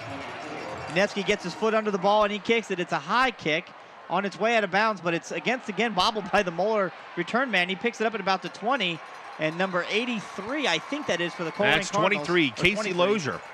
Casey Lozier makes the tackle, and the Crusaders will take over. First down, I think at their own 16-yard line. Yeah, great placement. Danevsky just pops it up and finds a soft spot where nobody's at, gets a good bounce, and no return. So here is Icavone to lead the Moeller Crusaders in their first possession of this half. Touchdown, interception, field goal. Those are the three results of their three drives in the first half. Here we are to start the second half. Spencer Icavone takes it, hands the ball off to Watkins. He run around the side, but Rudy Marizzi is right there, along with 59 and 37 in on the tackle. No gain on the play. Good defense by the Cardinals. And they try to get him outside, give Corey Lozier credit there. He turns it back in. Marizzi meets him, and there's D.D. Durham in on the stop, limits him to a 1-yard gain. Second down and 10 on the scoreboard, but you're right, it does look like they gave him maybe a half-yard on the play. Once again, there's the handoff to Watkins. He takes up the middle, and there's room that time. He barrels forward. He's going to pick up enough for the first down. So 11-yard pickup for the Moeller Crusaders. Good run by Keith Watkins. Watkins doesn't need much of a crease. He goes right side, just a straight dive, read option. Icavone hands it to him. He finds a hole there. Marizzi is there for the stop, but he runs through him, picks up yards after contact. First down, Moeller. Yeah, he ran right through that tackle by Marizzi. It's a lot easier if you can get him before he gets a full head of steam. There's no doubt about it. He gets moving. He becomes very difficult to take down. I think he picks up speed as he gets moving. First down and 10 on their own 27-yard line. Once again, the handoff to Watkins. He runs around right end now. Again, there's more there. He tries to do a stiff arm, but good tackle by number 3, Linnell Brown. Holds him only to about an 8-yard pickup. Give this offensive line credit. They sealed off the defensive ends there from Colerain, and really just he had nobody in front of him except the safety flying up to make the play. Takes Watkins down. Watkins limping a little bit as he goes to the sidelines. Linnell Brown, one of the best tacklers on the team. Joe Aramo in the ball game for the Crusaders at running back. I believe he's a senior backup. He's a good player in his own right. He takes the ball and he barrels forward. Going to be tackled, but he picks up a first down all the way out to about the 39-yard line. So the sticks move again for the Moeller Crusaders. Yeah, low to ground power runner. Casey Lozier is there, but he runs through the arm tackles, picks up the first down. 5'9" 185-pound senior is Joe Aramo. Here's a fake handoff, pass out to number 14. He gets it and goes out of bounds. He's going to pick up about, looks like 9, maybe 10 on the play. No, they're going to back it up. Caught about an 8-yard pickup on the play. They go play action. Colerain over pursuing a little bit. Finds Gus Ragland, the 6'2" junior, out into the flats, picks up 8 yards. So they're going again. Quick offense here. There's the handoff to Aramo. He takes it, runs up the middle, and he just keeps moving. Excuse me, that's Watkins. He came back into the game. He put a defender on his back and just kept going. He takes it all the way into Colerain territory, down to about the 43-yard line, where it'll be first down and 10 for the Cardinals. Boy, I'll tell you what, Keith Watkins is really putting on a show this evening. Yeah, he runs hard. Eric Johnson gets him from behind. Can't really get a good grasp, but does ride him down, but not after he gets him deep into Colerain territory. First down and 10 at the 43-yard line. Moeller doing just what they did to start the game off, just marching down methodically, picking up chunks of yards. Keith Watkins with 80 yards at halftime, adding to it on this drive. Spencer Icavone takes it, hands the ball off to Watkins. He tries to cut, but falls down. We've seen that a couple times. Turf Monster catches Watkins there. I don't think anybody touched him. He just might have faked himself out. Yeah, that's a blessing for the Cardinals defense. He only picked up 1 yard on that. Nobody touched him. He just went down. He tried to cut a little bit too fast and kind of lost his balance. So second down and 9. Now on the Colerain 42-yard line. Moeller up 10-7. Again, it is the third quarter, not the fourth quarter. For those of you watching on wearecolerain.com. Not sure why they've got the scoreboard reading the fourth quarter. Here's the snap back. Hand off to Watkins. He takes it right across the middle onto the lay. The Colerain defense is there. Picks up about 3 yards on the play. It's going to be third and long. Yeah, they went a little play action, faked the jet sweep, found Watkins up there. Daniel Ferguson from Colerain meets him. Ferguson in the ball game for Marizzi gives him a little bit more speed at the linebacker position. Here comes big first third down conversion here. 3rd and 6 for the Moeller Crusaders here in the first half. First half, the Moeller Crusaders were 50% on third down conversion, so they've been able to get some big ones. Let's see if the Cardinal defense can step up and stop them here. Probably 2-down territory, the ball at the 39-yard line. A little too far for a field goal, too close for a punt, so they got 2 plays here to pick up 6 yards. Man in motion, number 14, Ragland. The handoff is to Watkins. No, faked it. He kept himself. Icavone, great play made by the defense. Loss of a yard, maybe back to the line of scrimmage, but it's going to be 4th down and about 5 to go. Yeah, Icavone gets back to the line of scrimmage. He keeps it himself, tries to get outside. One Colerain defender to beat. That's Jalen Christian, takes him down, but they're leaving the offense back out there. Chris, they're going for it here on 4th down and 5. Yeah, great call on your part. It was 2-down territory, so 4th down and 5 at the 38-yard line of the Cardinals. Remind you, the quarterback does do some punting, and he does drop back in the shotgun a little bit deeper here. Look for the pooch kick. Colerain not dropping anyone back. They're not buying it yet. He takes it, he rolls, and he does punt it. He's going to kick it down into the corner, where it's going to be dropped and down by the Moeller Crusaders at the 10-yard line. So effective play by the Moeller Crusaders. Spencer Icavone came in, dropped back and took the punt, kicked it all the way down to the 10-yard line, and that's where the Cardinals will take over 1st down and 10. But most importantly, Brian, the Cardinals stopped the Crusaders on offense and forced them to give the ball back. Yeah, driving. The Moeller Crusaders were pretty effective till they got into Colerain territory. Nice play by Jalen Christian on 3rd down, forces the 4th down. So Colerain defense does what they needed to and gets the ball back to these Colerain Cardinal offense. Let's see what the Cardinals do here offensively. Very good in the first half. L.A. Ramsby takes it, runs outside, pitches it. Is met after about a 3-yard pickup. I believe that was DSM. There was a mass of humanity in there. I'm not sure who got that pitch. Yeah, it was DSM. All 5'5" of pocket Hercules took that ball and he got engulfed by 6'5" monsters wearing helmets with M's on them. But you know what? I don't think he ever goes down. They actually lift him off the ground. Dylan Wiseman is there, tries to push the pile, but good gain on 1st down. Yep, 2nd down and 6 now for the Cardinals at their own 14-yard line. Under center once again, L.A. Ramsby. Takes the ball, hands it off to Jackson Soren. He tries to get something up the middle, and there's nothing there. Well defended by the Moeller Crusaders. I think he may have got about 2 yards on the carry, so it's going to be about 3rd down and 4. Yeah, this time Colerain lines up quick and doesn't look to the sidelines. Tries to catch Moeller napping with a quick handoff to Jackson Soren. He does pick up about 2. He first got wrapped up in the backfield by number 5 for the Crusaders, but Jackson worked his way through that one, and this is a big 3rd down for the Cardinals. 3rd down and 3. Love to see a speed pitch on this one, maybe to Chris Davis. Let's see. Try and run this. They are so tight on the inside. L.A. Ramsby fakes a speed pitch. He looks to throw, but he keeps himself. It's wide open. He's got enough for the 1st down, stays on his feet, gets all the way out to the 29-yard line, close to the 30. It'll be a 1st down for the Cardinals. L.A. Ramsby keeps the ball in his hand. They fake the speed pitch, then they roll him out looking for Jackson Soren, but the linebacker chases Soren out of the backfield, and there is no one to defend Ramsby, and he takes himself huge 3rd down conversion out to the 30-yard line. 1st down and 10 for the Cardinals. That's what I like to see. Get Ramsby where his athleticism and decision-making are the best. Get him outside with the ball in his hand. Scoreboard corrected. Now it is the 3rd quarter with just under 6 minutes to play. Ramsby takes the ball, fakes the handoff to Jackson. He keeps himself, and he's going to be tackled for about a 1-yard loss. Well defended by the Moeller Crusaders. Not fooled that time. Yeah, Colerain doing a little something different. Came up in just a straight eye. We see it time and time again, running the option out of the eye, but did not fool anybody. Unblocked up the front. That was number Jake 54. McCluskey blows this play up before it develops for a 1-yard loss. Haven't called his name a lot tonight, McCluskey, on any solo tackles, but he is one of the leading tacklers for the Moeller Crusaders.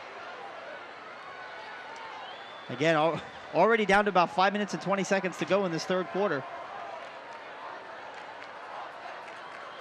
LA takes it, hands it off to Jackson Soren. He keeps it, and he's going to move forward for about 5 yards. It's going to be 3rd down and long. I tell you what, you want to give a player a chance, and Jackson Soren, you don't want to blow this whistle too early while he's still putting up the effort. The referees, last couple plays, a little late with the whistles. Ball pops out there, but it was well after the whistle. So that'll bring up another big third down conversion here for the Colerain Cardinals. It's a little bit longer. It's going to be about 3rd down and 6 at their own 34-yard line. So this one's a little bit tougher, and certainly on their own side of the field, not 4-down territory. They want to really pick it up here on 3rd down. In the shotgun, Elliot Ransby takes it. He rolls to his right, looks to pass. He's going to tuck it and keep it himself. He's not going to have nearly enough of the 1st down. He's going to pick up about 2 yards on the play, so it's going to be 4th down and about 4. I didn't get a chance to look downfield, Brian. Was there anyone open? There was a little bit of a window. Chris Davis sat down maybe a little bit short of the 1st down trying to catch it, but not much of a window to get to, and Ransby doesn't force it in there. So that'll bring up 4th down. Trey Hudson back to kick for the Colerain Cardinals. Max Foley back for the Moeller Crusaders. So unfortunately, the Cardinals not able to capitalize on their first turn with the ball this half. Snap is back to Hudson. He's got it. He boots it high in the air. Foley back, settles underneath it about the 25-yard line. 2 Colerain defenders were down there to tackle him. The 3rd one, and they missed. And he's up to the 30, and he's got nothing but space in front of him. He's out to the 50. He makes a man miss. It's a huge return. Number 28 is back, but the Moeller Crusaders, he stays on his feet, sheds the tackle, and he's into the end zone. Touchdown, Crusaders. Unbelievable run by Max Foley of the Moeller Crusaders. Shed about 4 Colerain tacklers to return the ball all the way in to the end zone. The Crusaders go up 16-7. Yeah, Max Foley, I mean, Eric Johnson is there for Colerain Cardinal. Daniel Ferguson, he misses him, and then he's got a trail of blockers in front of him. Uses them well. Ferguson chases him down, and Jalen Christian has a good angle, and he gets there, but just doesn't wrap off. He slides right off him, and then Max Foley just walks into the end zone. First big special teams play goes in Moeller's way. 16-7 Moeller. That might be the first punt returned for a touchdown against this Colerain defense all year. I'm not exactly sure, but I don't recall another one at any other point this year. We just got an email. We'll get to that right after the extra point attempt by the Moeller Crusaders. Up 16-7, looking to make it a 10-point lead. Snap is back, hold is down, kick is up, and kick is good. So with 3:36 left to go, potentially a game changer as the Moeller Crusaders special team steps up and returns the punt 65 yards for a touchdown, and now lead the Colerain Cardinals 17-7. Yeah, watching the replay here on Waycross, he takes it and there's Cardinals there. They wrap him up, but he runs through the arm tackles and then picks up blockers down. You know, there were 4 or 5 Colerain Cardinals that had a chance on him, and the Colerain fans watching the replay up on the big board, looking for a block in the back, no flags on the play, and he gets into the end zone. As we say, Jalen Christian, the last Cardinal there, and he just kind of slides right off him. Yeah, Max Foley, a 6 foot, 175-pound senior. Good run for him. He did exactly what he needed to do. Found the lane, shed the tackles, and put the Crusaders up 10 points. Got an email here from Adam Schwartz. Class of 2007 member, missing the games. Why? Because he's in the Army at Fort Benning, Georgia. I want to give a shout out to the Colerain community, and this means a tremendous amount, which is why we want to say it. He wants to give a shout out to the entire Colerain community for passing the recent levy so that when he comes home from his obligations to the United States Army, he can watch Colerain Cardinals play football once again. Go Cards, go to state. Really appreciate the email, Adam. Hope we can deliver you a winner tonight. Down 10 points here with 3.5 minutes to go in the third quarter. They got their work cut out for them, no doubt about it.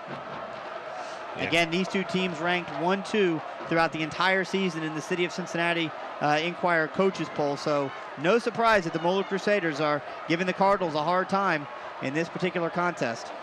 So Langen Brown back for Colerain Cardinals. It's a high kick. It's going to go into the end zone. Little indecision between the two, but I don't think if either one of them catches it, goes through the back of the end zone. No return here. Colerain's going to get the ball at the 20-yard line. Chris, another email. Cardinal fans all around the country. This is from Patty Harmon. This is from Pat and Bob Harmon. They're listening to our broadcast in Charleston, South Carolina. You guys, thanks for listening. Again, the email address for those of you listening live on wearecolerain.com, where we've been all year bringing you every game all the way back to the second scrimmage against Hamilton in August. Been very happy and proud to bring you every game sponsored by the Colerain Boosters. The email address, radio@wearecolerain.com. Colerain down 2 scores have come out in the shotgun. They're going to have to start airing it out a little more, I think. Gone 4 wide receivers. You have three receivers split to the right, 1 to the left. Elliot Ransby in the shotgun. He takes the ball, rolls, looks and pitches it. all the way out by Jackson Soren to the 30-yard line, maybe the 31. That's going to be, we'll see where they mark it. That should be a first down, Chris. They run the option out of here, out of the shotgun, and give to Soren. But Soren actually is in front of L.A. Ramsby behind the line of scrimmage, so that's a forward pass. So completed pass for L.A. Ramsby. We'll take it. First down and 10 for the Colerain Cardinals at their own 31-yard line. Colerain undersized compared to this Moeller defense, looking to spread them out a little bit more. Stays in 4 wide. Well, there's no question this Moeller defense is huge, and they are good. They're a talented football team. Ramsby takes it, rolls to his right, looks to pass, stays on his feet. He's got a little bit of room. He chucks it downfield. There's all kinds of defenders down there. I don't like the way that looks. It bounces up in the air, and it's almost intercepted. Intended receiver number 10, Kelvin Cook, on the play, but it was knocked up in the air by a Moeller defender, and it was just hanging in the air. How he didn't come down with the interception is beyond me. Yeah, that's Trey Hudson there in a jump ball with 2 Moeller defenders. No flags, a lot of contact down there by both of them. Hudson knocks it up in the air. Nobody catches it, so that's just a long incompletion. L.A. Ramsby kind of taking a chance there. The Hudson, 6'2", basketball player, good rebounder on the basketball team. Tried to get a little bit higher, but just couldn't hang on to it. But give Moeller credit, defense had 2 safeties. The 6'6" Sam Hubbard. I tell you what, there's not even 6'6" safeties in the NFL. Nope, Ramsby takes it in the shotgun, rolls to his right, pitches it out to Jackson Soren once again, and swarmed under after about a 3-yard pickup on second down. So it'll be third down and about 7. Yeah, they tried that option from the shotgun to the left side this time. Caleb Naperver is all there, and there. I tell you what, there goes Sam Hubbard again. So that'll bring up about a third down and 7. About 2.5 minutes to go in the third quarter. Cardinals down by 10, 17-7 to the Moeller Crusaders. Driving the field, trying to put something together offensively against a Moeller defense that has given up a lot of points this year, but they look awfully good in this contest. They are well prepared for this Colerain triple option. I tell you what, they've woken up the fans. The Crusader Nation is loud at this point. Ramsby takes it, fakes the pass, drops back, throws it deep down the field. He's got it! He's caught by number 9, T.J. Dooley. He takes it and tackled, but not until he gets all the way down to about the Moeller 13-yard line. It'll be first down and 10 for the Cardinals inside the red zone. Great pass and great catch by the Cardinals. I tell you, they just get him down the streak. That's Kessling and Jones on the coverage. Dula gets behind both of them. Kind of bobbles the ball, but reels it in. A big play for the Colerain Cardinals. That's exactly what they needed. 57-yard completion for L.A. Ramsby. And that wakes up the Cardinal Stadium. Just under 2 minutes to go here in the third quarter. The Cardinals have got to get some points on the board on this series. L.A. Ramsby once again in the shotgun, takes the snap, rolls to his right, looks for some blocking, gets some, lowers his shoulders and buries himself down. And I tell you what, we got a personal foul coming off that. It was 33. Rodenberg ripped the helmet off. Think he got part of the face mask of L.A. Ramsby, so that might tacked on to that little extra play. Ramsby kind of shaken up a little bit, but he's telling the trainer he's all right. Just kind of pointing. It looks like he got poked in the eye a little bit. Now his helmet did come off, but he is going to be able to stay in the game because it was ripped off by the defender. So I think he'll be able to stay in the game on this next play. Personal foul, face mask. Number 71 of the defense. Half the distance to the goal. That's a first down. Coach Bolden. The player does not need to go out because of the foul. Okay, because there was a penalty and that caused the helmet to remove, Coach Bolden wanted to get a clarification on that. So Ramsby takes it. Yeah, he got tackled by number 33 by his face mask and his helmet ripped off backwards. So it's going to be first and goal. But you know what? Ramsby is coming out of the ball game. Oh, it might be a contact lens issue. I'm trying to see. He said the trainer's got by to say it is contact. So Kelvin Cook, in a pressure situation, has come in for the Colerain Cardinals. The backup quarterback in for L.A. Ramsby. Tell you what, he gives you a little bit of different look. Not the strongest of arm, but much quicker in space. So I look for him to follow Jackson Soren after the snap. He takes the ball, and he's going to roll to his left, looking for some room. He finds it. He gets all the way down to about the 1 yard line. Yep, he took it down to about the 1 yard line, so it'll be second down and goal. Saw a little bit of a crease and got a little excited. He follows Jackson Soren behind Dylan Wiseman, and he's right there. And just gets taken down to be second and goal. First and goal. Apparently they did not get, I misspoke, they did not get the first down on that penalty. So now it's first and goal. L.A. Ramsby takes it, hands it off to Jackson Soren. He's met in the backfield. He didn't get it. Good defense by the Moeller Crusaders. They saw that one coming, and they stacked up the line of scrimmage. It's going to be second and goal now at the 1 yard line. Yeah, they feed the fullback, and he actually tries to go over top. Really didn't get no momentum. The Crusader defense kind of submarined the offensive line and just left a pile, and Soren couldn't get over. Might have even lost a half yard, brought it back to the 1 from the half-yard line. Yeah, that was number 48 in on the defense. Don't have his number on the depth chart here, but he made the tackle, and now it's second down and goal. Again, at about the 1 yard line. L.A. Ramsby under center. It's a speed pitch to Chris Davies. He's going to try and find some room, and he's into the end zone. Touchdown, Cardinals! Chris Davis on the speed pitch, left side into the end zone. They are 1 extra point away from getting themselves much closer in this game. And they get Davis outside in space, and what you like to do, he plants his head, he sees a little bit of a crease, and he puts his head and he runs through the tackler. As number 91 there, that was Caleb Napier again, but he cannot stop Davis, and Colerain answers back the big score. So Zach Gaynor on for the extra point attempt. Snap is back, hold is down, kick is up, and kick is good.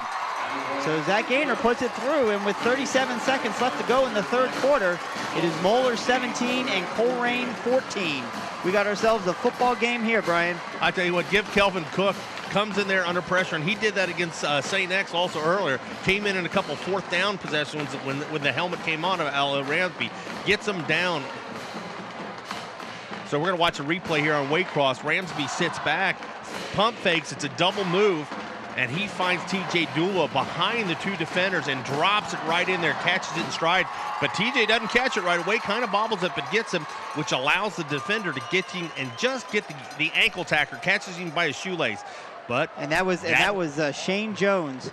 That was Shane Jones, the linebacker, that made it down there to get that to knock him down on that after that 57-yard reception. So clearly, the big play the Cardinals needed in this game, which they had yet to get, made by T.J. Dula and L.A. Ramsby here late in the third quarter. A couple of quick scores here as we wait for the kickoff. Pickerington North is up 21-0 on Hilliard-Davidson. St. Ignatius has taken a 21-20 lead in the fourth quarter over Mentor, and Whitmer is up 35-7 on Massillon, Washington. Gruber and Kraus back for Moeller. Danevsky on the kick. He kicks it, and it's a high, short kick. Caught at about the 25-yard line. Number 82's got it, and he's got a seam. Great tackle made by I believe that was 10. Was that number 10, Kelvin Cook? That was number 40, Daniel Ferguson. 40, Daniel Ferguson. Chris, just to say, your binoculars are right in front of you. You ain't kidding, man. That 4 looks like a 1 when you're 800 feet away. So Daniel Ferguson with a great open field tackle, but the Moeller Crusaders are going to have great starting field position all the way up at the 38-yard line. I was sure that was Kelvin Cook, too. In the shotgun now. Watkins takes the handoff from Icavone. He falls forward, picks up about 4 yards on the play, and that's, I believe, the Moeller offensive line just moving the defensive line of the Cardinals. Well, he's slippery. I tell you what, Rudy Marizzi met him in the backfield and got an arm tackle, but he just kind of wiggled through that arm tackle and a good push up front. You're right. You got to give the offensive line credit. We haven't mentioned their name yet tonight, but that's Evan Jansen, Matt Noble, Steve Langenkamp, Chris Henke, and Blake Chambliss, and Alex Gall all up front. Yep, that's going to be the last play of the third quarter. As we get ready to head to the fourth quarter, the Moeller Crusaders lead the Colerain Cardinals 17-14 on what was kind of started off as a slow quarter. Not much going on there, Brian, but the punt return for a touchdown by the Crusaders, and then the long pass play completion and corresponding rush by the Cardinals have pulled this back into a 3-point game. As we watch the replay here online, Chris Davis just takes the pitch outside. Great block. Didn't get a number on that, but I believe that had been in the Josh Boland, the sophomore tight end, makes a big block and gets him in there. So, yeah, I'll tell you what, Chris, you couldn't ask for anything more. With as weird as this season's been with weather, the last 2 playoff games have been just picture perfect, no excuses, got great fans out here, and it's a great game on the field, evenly balanced. I mean, Colerain right now actually has 247 yards to Moeller's 194. Moeller's big play, as you mentioned, that half was the big return. They were stopped on their first possession. So Colerain 2 possessions that quarter, Moeller with only 1. Yep. One touchdown. Well, there's no doubt about it. The big plays aren't happening for either team, and we've only really had the one for the Cardinals there, and then the one punt return. So got an email there, Brian. You want to read that one? Yeah, we got another one. I'll tell you what, we got Cardinals all over the country. We got more in Florida. We got John and Kathy Philpott, the class of 1970. They say go Cardinals from the village of Florida. Thanks for listening. We really do appreciate it. Hopefully we get a chance to do at least one more game next week.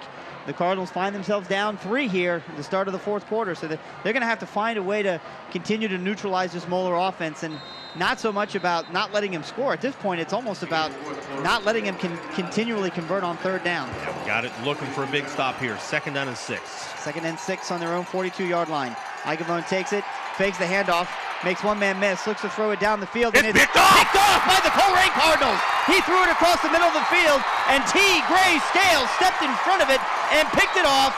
Colerain Cardinal football at midfield. Little extracurriculars on the sideline. Cameras don't pick it up, and an offensive lineman not a little happy on the sidelines there. Coach Bolden looking for a little bit, but yeah, they go play action, and that's a coverage sack.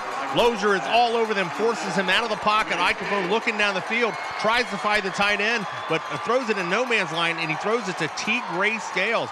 The junior linebacker makes a big play, and not just a stop, but a turnover, and returns it into Moeller territory.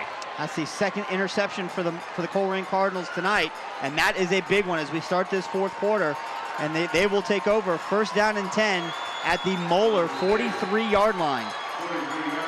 All right, offense, let's see what you got. Under center, L.A. Ransby takes it on the counter. Chris Davis has got it, and he's into the open.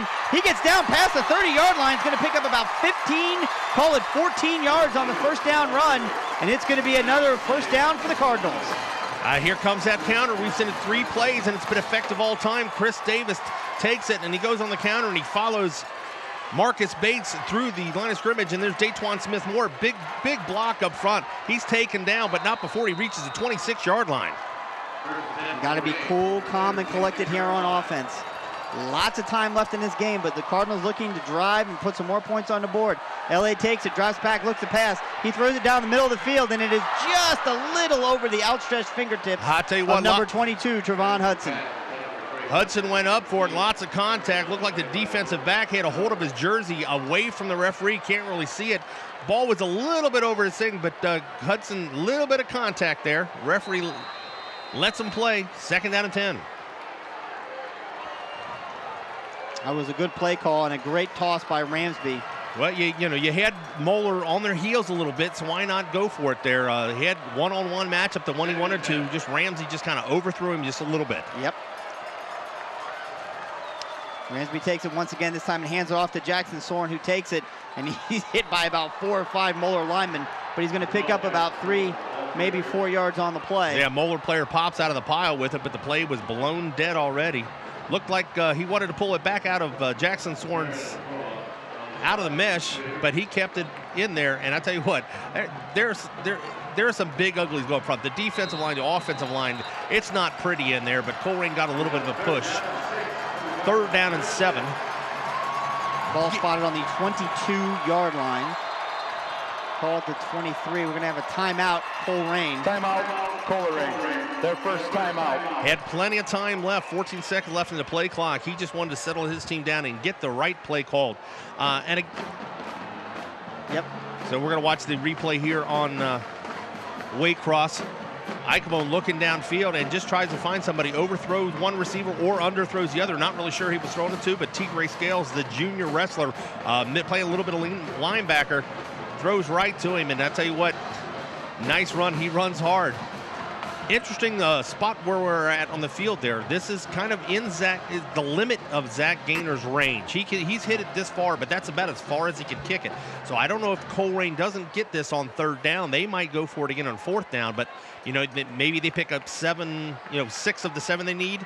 That might be close enough for a field goal to try to. It's an interesting spot on the field. The ball at the 28-yard line right now. It really is interesting. We'll see where they mark it. Or does he trust? They don't get here. Trust the freshman kicker, who is a much stronger leg, not as accurate. I can't see a freshman kicker attempting a field goal at this point. Let's see what they do on 3rd down. Hopefully they run for about 22 yards, and it's a non-issue. Ransby takes it. fakes a speed pitch, rolls out, looks to pass it. He's got man in pursuit. He rolls. This could be disastrous for the Cardinals. He takes it. He just pitches it downfield, throws it up in the air. We'll see where that goes. It is unbelievably caught by no one. That's amazing. He just winged that ball up in the air, and nobody came down with it. That's amazing. It landed at about the 3-yard line. There were about 4 Moeller guys there, couple of Cardinals. I mean, that was almost a Hail Mary end of the game kind of pass. Well, he avoids the sack and does great not to take him out of field goal range. But when he gets there, he does. He probably throws it higher in the air than the 22 yards he threw it downfield. Not really. I tell you what, Colerain got lucky there. There's Colerain players, there's Moeller players all over there, but actually no one actually gets a finger on it. So here comes Zach Gaynor. This is going to be almost a 40-yard field goal attempt. This is a tough one. Let's see if the young man can get it close. Snap is back, hold is down. He gets his foot underneath it, and it's not going to come anywhere close. He got underneath it. It looked like it was in line, but it fell short. And unfortunately, Zach Gaynor misses his second field goal attempt of the night. And the Colerain Cardinals, despite the interception, can't come away with any points. And unfortunately, that's the second drive tonight where they've come up short after getting an opportunity to get near or into the red zone. Yeah, Gaynor just got a little bit under that. I mean, we were pretty much at the extent of his leg at 40 yards, and he got under it and was about 8 to 10 yards short. But because it went into the end zone, they do spot the ball at the 20. And the Cardinals have had their opportunity tonight. They're just not taking advantage, unfortunately, of every one, and that's what you've got to do at a regional final level. So the Crusaders take over, first down and 10 at their own 20. The snap is back, and Icavone hands off to Watkins, who bowls forward for about 2 yards on the first down. It'll be second down and 8. Yeah, Corey Lozier on the spot. On the stop, it looks like we're probably just at this point. I mean, 10 minutes a lot, but they want to eat the clock, so we're going to probably see a big dose of Watkins here. Icavone with 2 interceptions. They probably want to put it into their playmakers' hands with Watkins. That's a great call, Brian. I totally agree with you. I think Watkins is going to get a steady diet of balls in his gut here. Second down and 8. Once again, the handoff goes to Watkins. He takes it. It's going to pick up about 4 yards on the play. It's going to be third down and 3. So good defense by the Cardinals. They're keeping Watkins in front of him, not letting him get out in the open. Yeah, they go shotgun, but they pretty much put a fullback in front of him. This time has a lead blocker. Jalen Christian takes him down. And this stadium erupts. Both sides on their feet standing on this third down and 3. This is very dangerous for the Cardinals because you want to be aggressive and try and prevent the first down, but you can't let him get behind you. He takes it right up the middle, and he gets into a hole. He's out to the 50. He's got plenty enough for the first down. Caught by Lonnell Brown and taken down right at about the Colerain, looks like about the 37-yard line. So big run for Keith Watkins right through the middle of the Colerain defense. Yeah, nice blocking up front. He just had a seam, and there was nobody in there. Tigray Scales coming off the field limping there. Might have got it caught up in traffic, but that is into Cardinal territory, first down. Well, that's the kind of big play capability that Watkins is capable of. Once again, Icavone takes a snap, hands it directly off to Watkins. He's going to pick up again. The Moeller offensive line is just pushing the defensive line of the Cardinals backwards. I mean, he ran 4 yards before he was touched by anybody. That's at least a 6-yard gain on the play. It's going to be second down and 4. Yeah, smallest offensive lineman is 260 pounds, and we've got Eric Johnson on the defensive line playing at about 205. Second down and 5 on the scoreboard at the Colerain 32-yard line, up by 3. The Moeller Crusaders looking to try and add more to it. Snap is back, handed off to Watkins, and he's tackled in the backfield by number 23, Casey Lozier. Came around end, and great play on his part. Yeah, read option, Icavone takes a snap, and he puts it into the belly, but I tell you what, that play was kind of blown up front. No push by the offensive line on this time, which allowed Lozier to come from the weak side and make a play here. So third down, another third down and 5. This has been kind of an Achilles for the Cardinals, giving up a lot of third down conversions to these Crusaders. Again, they're a big play offense. They've certainly got the capability. In the shotgun is Spencer Icavone with Keith Watkins right to his left. Who do you think's going to get the ball? Keith Watkins, he takes it. He runs around the side looking for a first down. He's going to be tackled. I think he's going to have enough for the first down. We'll see where they mark it. Again, we're kind of slanted here. They may not be. They may be a little short. They're going to mark it short, not even close enough for a measurement. Yep, so it's fourth down. Fourth down and about a half yard. They've gone with the big package here. Probably quarterback sneaking, and no, it's going to be close, but I believe he got over enough. Yeah, he got, once again, that big, huge offensive line from Moeller just grating through the defensive line, and they're going to get enough for the first down. It's going to be first down and 10 for the Crusaders at the 32-yard line. I don't know how you stop that offensive line. Well, now with the defensive line you've got this year, you're 260, 260, 265, 285, 295, 340 all up front. That's just, that's a huge offensive line. The Cardinals have just got to try and find a way to disrupt things in the backfield if they can get there. Problem is, they're struggling to get there. Clock ticking down. Icavone using up the entire play clock. Boy, they can just hold him to a field goal attempt here. 3 seconds, 2 seconds, 1 second. Snap is back, hand off to Watkins. He runs right up the middle. It's going to pick up about 5 yards on the play. Once again, wasn't touched till about 4 yards downfield. So it's going to be second down at about the 21-yard line.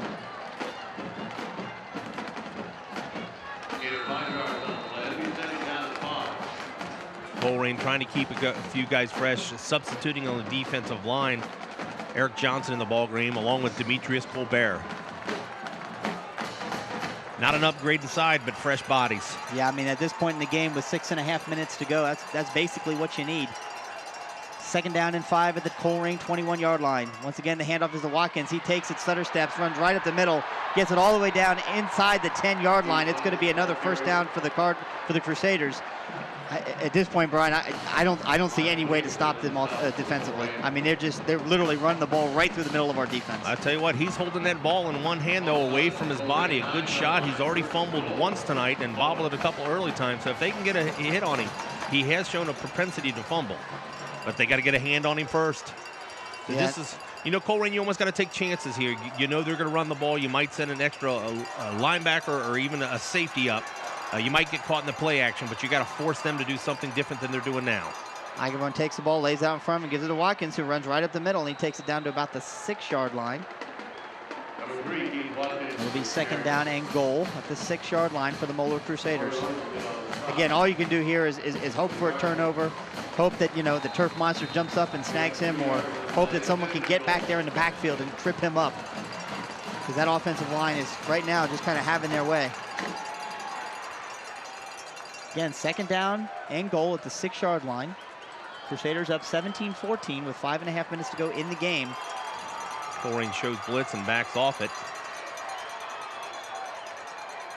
Hands the ball off to Watkins. He takes it, tries to find a hole, takes it inside the 5-yard line all the way down to about the 3-yard line, where it'll be third down and goal. A field goal doesn't help them much. That'll put them up just 6 points. So probably 2 down territory here. Bringing the big offensive lineman Dylan Wiseman to give him a little beef up front. Third and goal from 3. And Wiseman, they catch him. He gets in, not set, not used to being on that side of the ball. Gets drawn off sides. Going to get about encroachment. Half. 71 defense. That'll be half the distance. Bring it to about the 1.5-yard line. Well, even if they're able to stop him here on third down, it's going to make it a much easier decision for Moeller, because they'll be inside the 1 more than likely if they can't get in on this one. Probably more than likely go for it on fourth down. So let's see what the defense can do here. You're right, Dylan Wiseman, a full-time offensive lineman. They brought him in here to play defense. Unsurprisingly, they're in this shotgun from the 1.5-yard line. Well, they want to get Watkins. He takes the ball, he barrels forward. I don't think he got in. We've got a penalty on the play. He looks like he's marked short of the goal line. We'll see what the Moeller player is signaling a face mask. Yeah, looks like it's going to be against the Cardinals. Maybe a face mask, an inverted face mask. Number 24 defense. Half the distance to the goal. Replay third down. So from 1.5, they go to 3/4 with my public school math. Yep.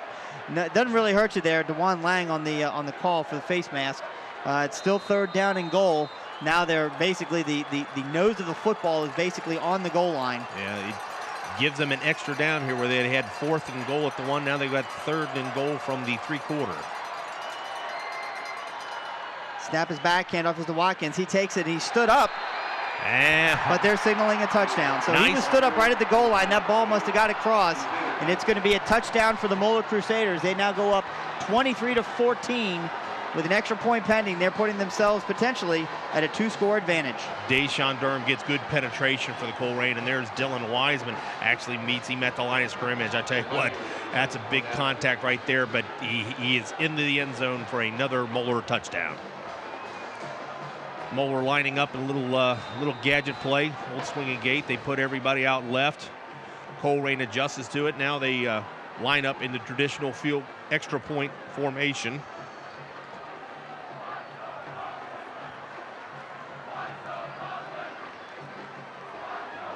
Snap is back, hold is down, kick is up, and kick is good. So the Moeller Crusaders, with 4:24 left to go in the game, do exactly what they need to do on offense. They march down the field, they put the ball in the end zone, they go up 24-14, and you just have to tip your cap to them at this point, Brian, because they've managed to do what the Cardinals have not been able to do when they've got the ball, and that's score. The Cardinals have had their opportunities tonight, and with 2 missed field goals and turnover on downs, they've had their opportunities. They're just not converting when they have the ball. Well, Moeller preseason #1 here in the city, probably more talent than anybody out there. Got a few losses midseason, but have recuperated, and no one can question their talent that they put on that field. A dominating offensive line showed in that drive here, but Colerain has showed big play potential. TJ Dula making the big catch, and if we can get LA Ramsby time, 4:24 is not insurmountable, but you got to score quick and then make a big stop here. Yeah, absolutely. Game far from over. Colerain with 2 timeouts left. Moeller with 3. 4:24 to go. Colerain have a very dangerous kick returner in Lonnell Brown. DeJuan Lang, no slouch himself. A lot of speed back there. The one return that they had clear half, Lonnell almost took at the distance. The other ones have been into the end zone or pooched up. So we'll see what Coach Rodenberg chooses to do here with his kicker. Well, he's put everyone into the end zone, so there's no reason to believe he won't do it again.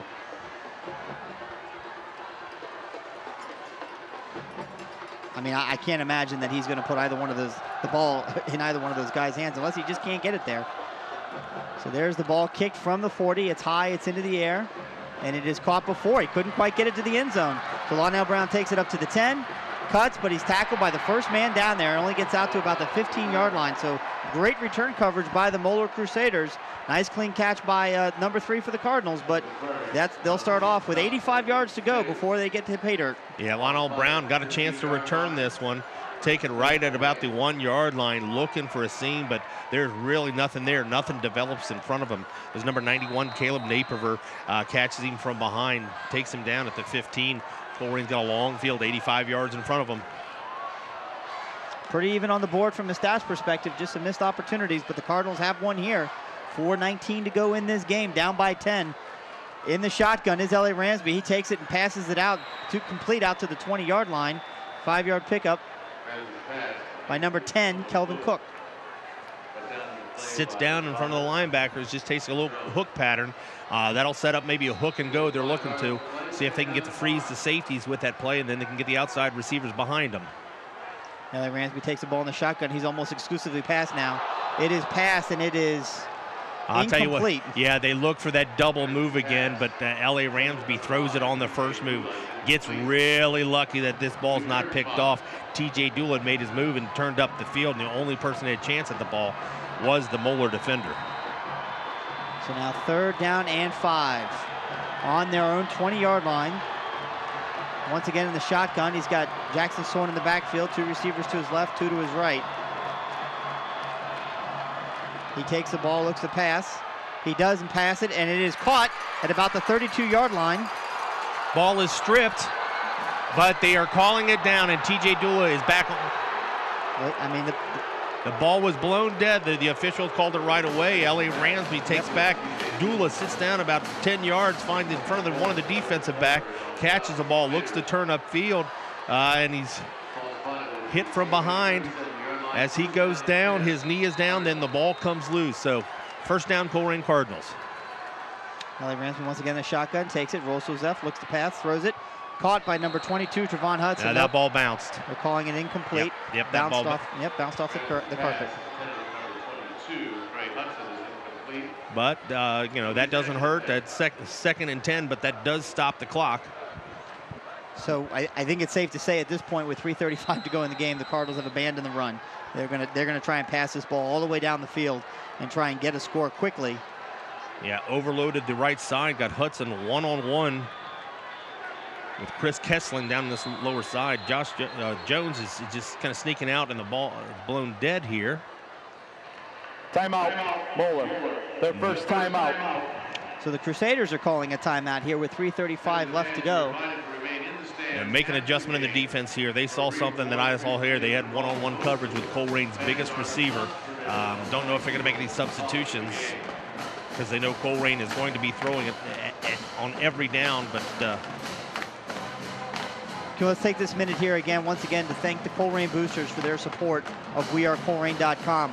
Because of their financial support of us, which is effectively the financial support of the community, businesses, and private donations, we're able to bring you live action of games like this, as well as many other games. Some of those other games to be talking about, obviously, as the fall season has come to an end for every other sport with the exception of football at this point. The Colerain Cardinals and wearecolerain.com are going to be broadcasting live basketball coverage, boys and girls, all throughout the winter. So we encourage you to check back to wearecolerain.com for the schedule of games that will be available.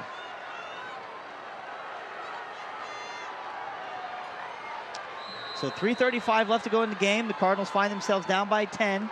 It is second down and 10. L.A. Ransby takes the ball, fades, looks to pass, is through the outstretched hands of Trevon Hudson. He would have had, that would have been close to probably about a 5-yard pickup. Trevon had about 5 more yards to go. Might have gotten it, but it was a little high and right through number 22's hands. Yeah, Kelvin Cook running a streak down the sidelines, kind of draws the Moeller defenders with him. Ramsby kind of let him a little bit high, but that's a catchable ball. But it, clock stops, 3:31, 3 minutes left, or excuse me, third down and 10. Yep. Well, 4-down territory at this point, no matter where they are on the field. The Cardinals they've got to get down and score. L.A. Ransby takes it. He decides to tuck it and run, and he's going to have enough for the first down. He stays on his feet. He's got some blocks. Get out of bounds. Yep, he gets and runs himself out of bounds all the way into Moeller territory, down to about the 46-yard line. Just 8 seconds off the clock. Great play call. Everybody's sitting back deep, and L.A. Ransby takes the shotgun and follows Thorne through the middle of the field. Quarterback draw. Gets a good block from Davis, and there's Kelvin Cook with another big block. Also, Trevon Hudson working downfield. Yep. And smartly, L.A. Ransby gets out of bounds, stopping the clock. Maybe too little too late, but it's good to see this Cardinal offense driving the ball down the field. Once again, now 3 receivers wide right. He pitches it out, and it is caught by number 5, Chris Davis. Great catch on his part. That was low down by his knees, but he picked it up. He's going to pick up about 5 yards on the play. Be second down and 5. Yeah, just a quick out, a little bubble screen. Throws it into traffic. You're right, absolutely right. Chris Davis does a great job in traffic to hang on to that. Moeller players everywhere, and he does pick up positive yards, but the clock is still ticking. Colerain, 2 timeouts left. You're almost better off just quarterback keeping the ball at this point. Ransby takes it. He rolls to his left now, looking to pass. He does. He throws it, and it's caught by number 5, Chris Davis, once again, all the way down to the Moeller 30-yard line. It's now first down and 10. Clock stops. 2:45 to go in the game. Cardinals down by 10, trying desperately to get some points on the board. Yeah, getting set up. The clock stopped as the chains move. Most important thing for this offense to remember, you can't get all 10 points back on one drive, so be patient and make the right play. They need 2 scores here. Ransby takes it, keeps it himself, kind of hesitated in the backfield. How he's going to manage to get 5 yards out of that. He was dead to rights in the backfield. It's going to be second down and 5 for the Cardinals down to the Moeller 25-yard line. Yeah, he tries to follow Sorn through there, but there's nobody, no room in front of him. He keeps it himself and makes one man miss, but the Moeller defender doing a good job not over pursuing and keeping him in front of him.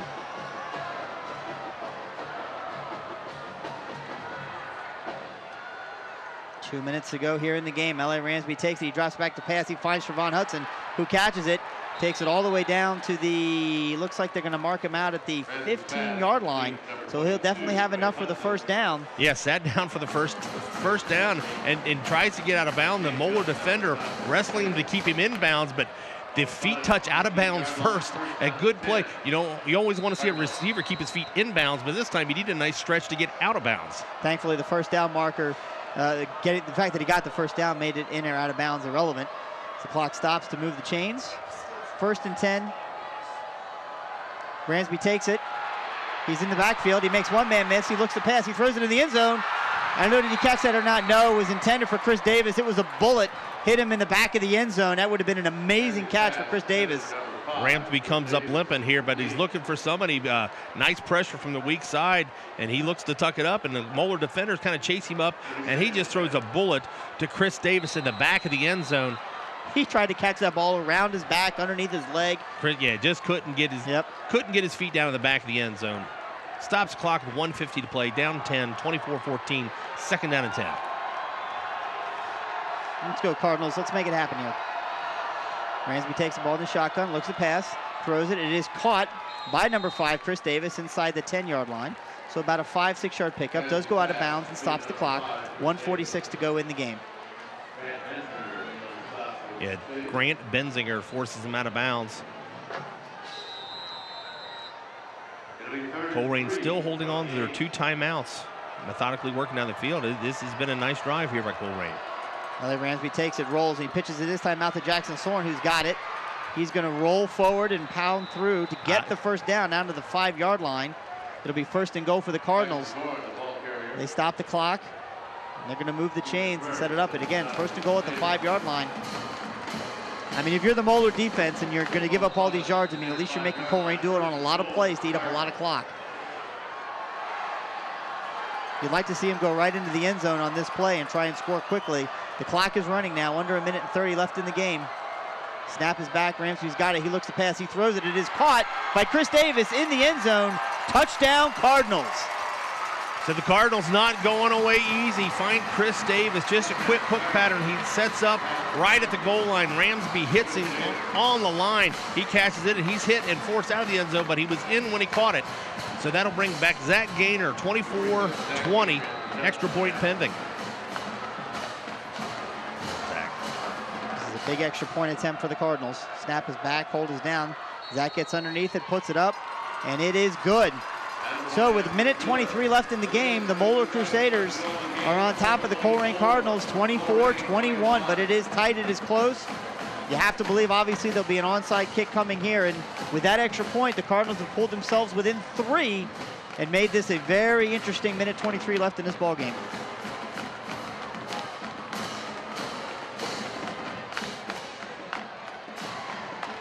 Yeah, this broadcast, we said we're from wearecolerain.com, but this is brought to you by Waycross Community TV. And thank you for Waycross and everything you do for the Colerain community that helps us showcase our student athlete. If you want to be part of a future broadcast of anything Waycross does, it's www.waycross.tv. Thank you, Tony Suarez, and everybody from Waycross.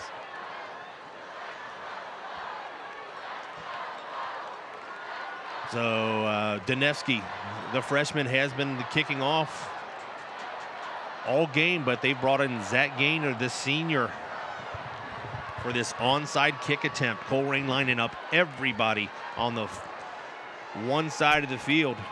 Nope. Correct me on that. They've adjusted. They put 2 on the right, everybody else on the left. Moeller's got everybody over there. Gaynor's just got to get the top of the ball, hope to get a big bounce. Where the speed of the Cardinals may come into play. They've got to get down there and try and knock that ball loose. This is really their only shot here. Zach Gaynor addresses it. He boots it, kicks on the ground. It takes a bounce. It's up in the air, and it is caught, but it goes out of bounds. Out of bounds off a Moeller defender. So it's going to be Moeller ball. That was a good kick, because Zach Gaynor really got his leg behind it and really pounded it. He kicked it real hard. But it kicked up in the air, exactly what you'd want. It touched a Moeller guy at about the 50, went up in the air, but unfortunately Trevon Hudson couldn't quite get the ball in bounds. And it will be Moeller ball with a minute and 22 left in this game. Colerain with 2 timeouts will be able to stop the clock.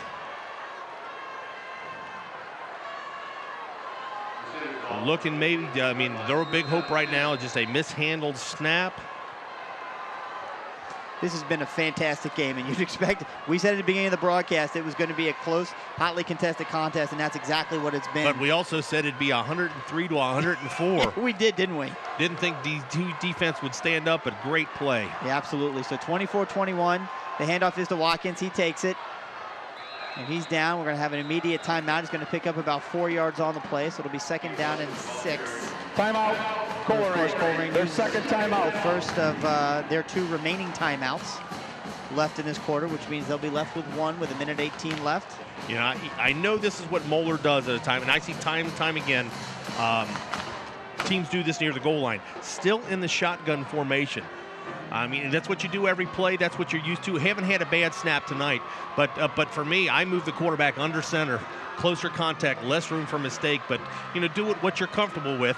And Moeller's taking every snap from the shotgun. So yeah, you're exactly right, Brian. I mean, that's what they're comfortable with. And I think honestly, you know, they want to give that offensive line a little bit of time to maybe open a hole, give Keith Watkins a chance to kind of see things develop before he plants his foot and you goes. do what you do best. Yep. And that's what they do best. But you know, you know.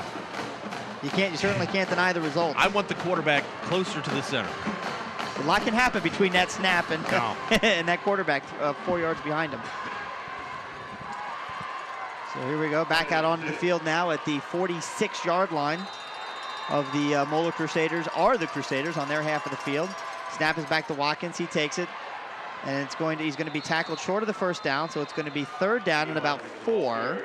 But once again, Colerain calls their final timeout of the half. Their 3rd and final timeout. So here we go. I mean, it effectively comes down to this one play.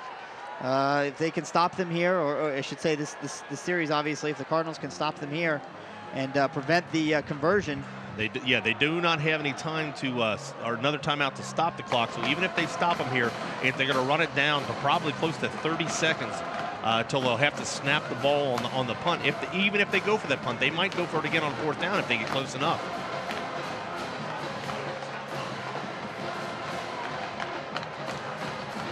(24-21). Moeller ahead of Colerain with 1 minute and 14 seconds left to go. The Cardinals are out of timeouts. It is 3rd down and 3 on the 49-yard line. The Crusaders need 3 yards to effectively ice this game. The Cardinal defense has got to do what they have struggled to do all night, and that's stop Keith Watkins. He gets it. He bowls forward. He gets the first down, and he's out past the 45-yard line. Crusaders will have it 1st down and 10 at the Cardinal 45-yard line, and that will ice this game for the Moeller Crusaders. They'll run out the clock now with the 1st down and move on and play in the state semifinal. But this game has been everything we could have asked for, Brian. It's been great offensively, great defensively. Both teams left everything out on the field tonight, and it's been a joy to watch these young men on both sides. Hotly contested on the field and in the stands, but you know what? You watch these players. Thank you to all the seniors from both squads. This is their last high school game for Colerain. Mo's going to move on and play the winner from Region 3, play Pickerington North. Yeah, Pickerington North, all the seniors here from Colerain, thank you for everything you do. Thank you for the access and allowing us to showcase you guys, and all the work that you've done has paid off. Do not hang your head. This was the preseason #1 team you faced tonight. A lot of people said this was a down year for Colerain, and you proved all the naysayers wrong. You represented your school well. You represented your community well, and thank you. Absolutely. 32 seniors on this team drove this team to where they have not been since 2008. So the Cardinal season comes to a close. They lose 24-21 to the Moeller Crusaders here at Nippert Stadium in the Region 4 final. To finish the year 12-1, the Moeller Crusaders with 3 losses will advance on, winning the games when they counted the most here in the postseason. They will play Pickerington North in the state semifinal next week at a site to be determined. But for the Cardinals, Brian, there's not much you can say other than, wow. I mean, they worked hard. They were kind of undersized and under-talented against this Moeller team, but they're a good football team, and they worked hard all year. Kudos to all the seniors, especially the ones that came back from injury, to really put this team on their shoulders all year long. Undefeated regular season, GMC champions. Really can't in any way be disappointed with this outcome. Yeah, and Coach Bolden and his staff and everybody in the athletic director office, assistant athletic director Joseph, athletic director Bolden. Thank you, everybody. Thank everybody who's listened online and followed us every year. You've made what we do fun, and you made us proud to say we are Colerain. And for those of you still watching on Waycross, we encourage you to check that number and that email address at the bottom of the screen. We can always use help at Waycross, and you may have something you want to have produced. So give them a call at 513-825-2429 or visit the website, For Brian Wyatt, Brandon Wyatt, and all of us here at wearecolerain.com, thank you to Waycross in this production of Waycross Community Television's high school football coverage.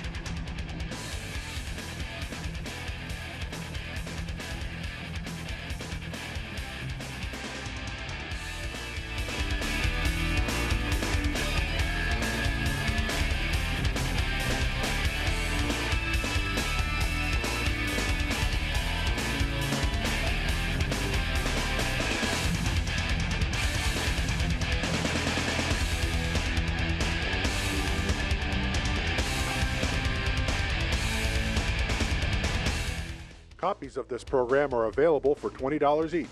Send program title along with your address and check or money order to Waycross Community Media.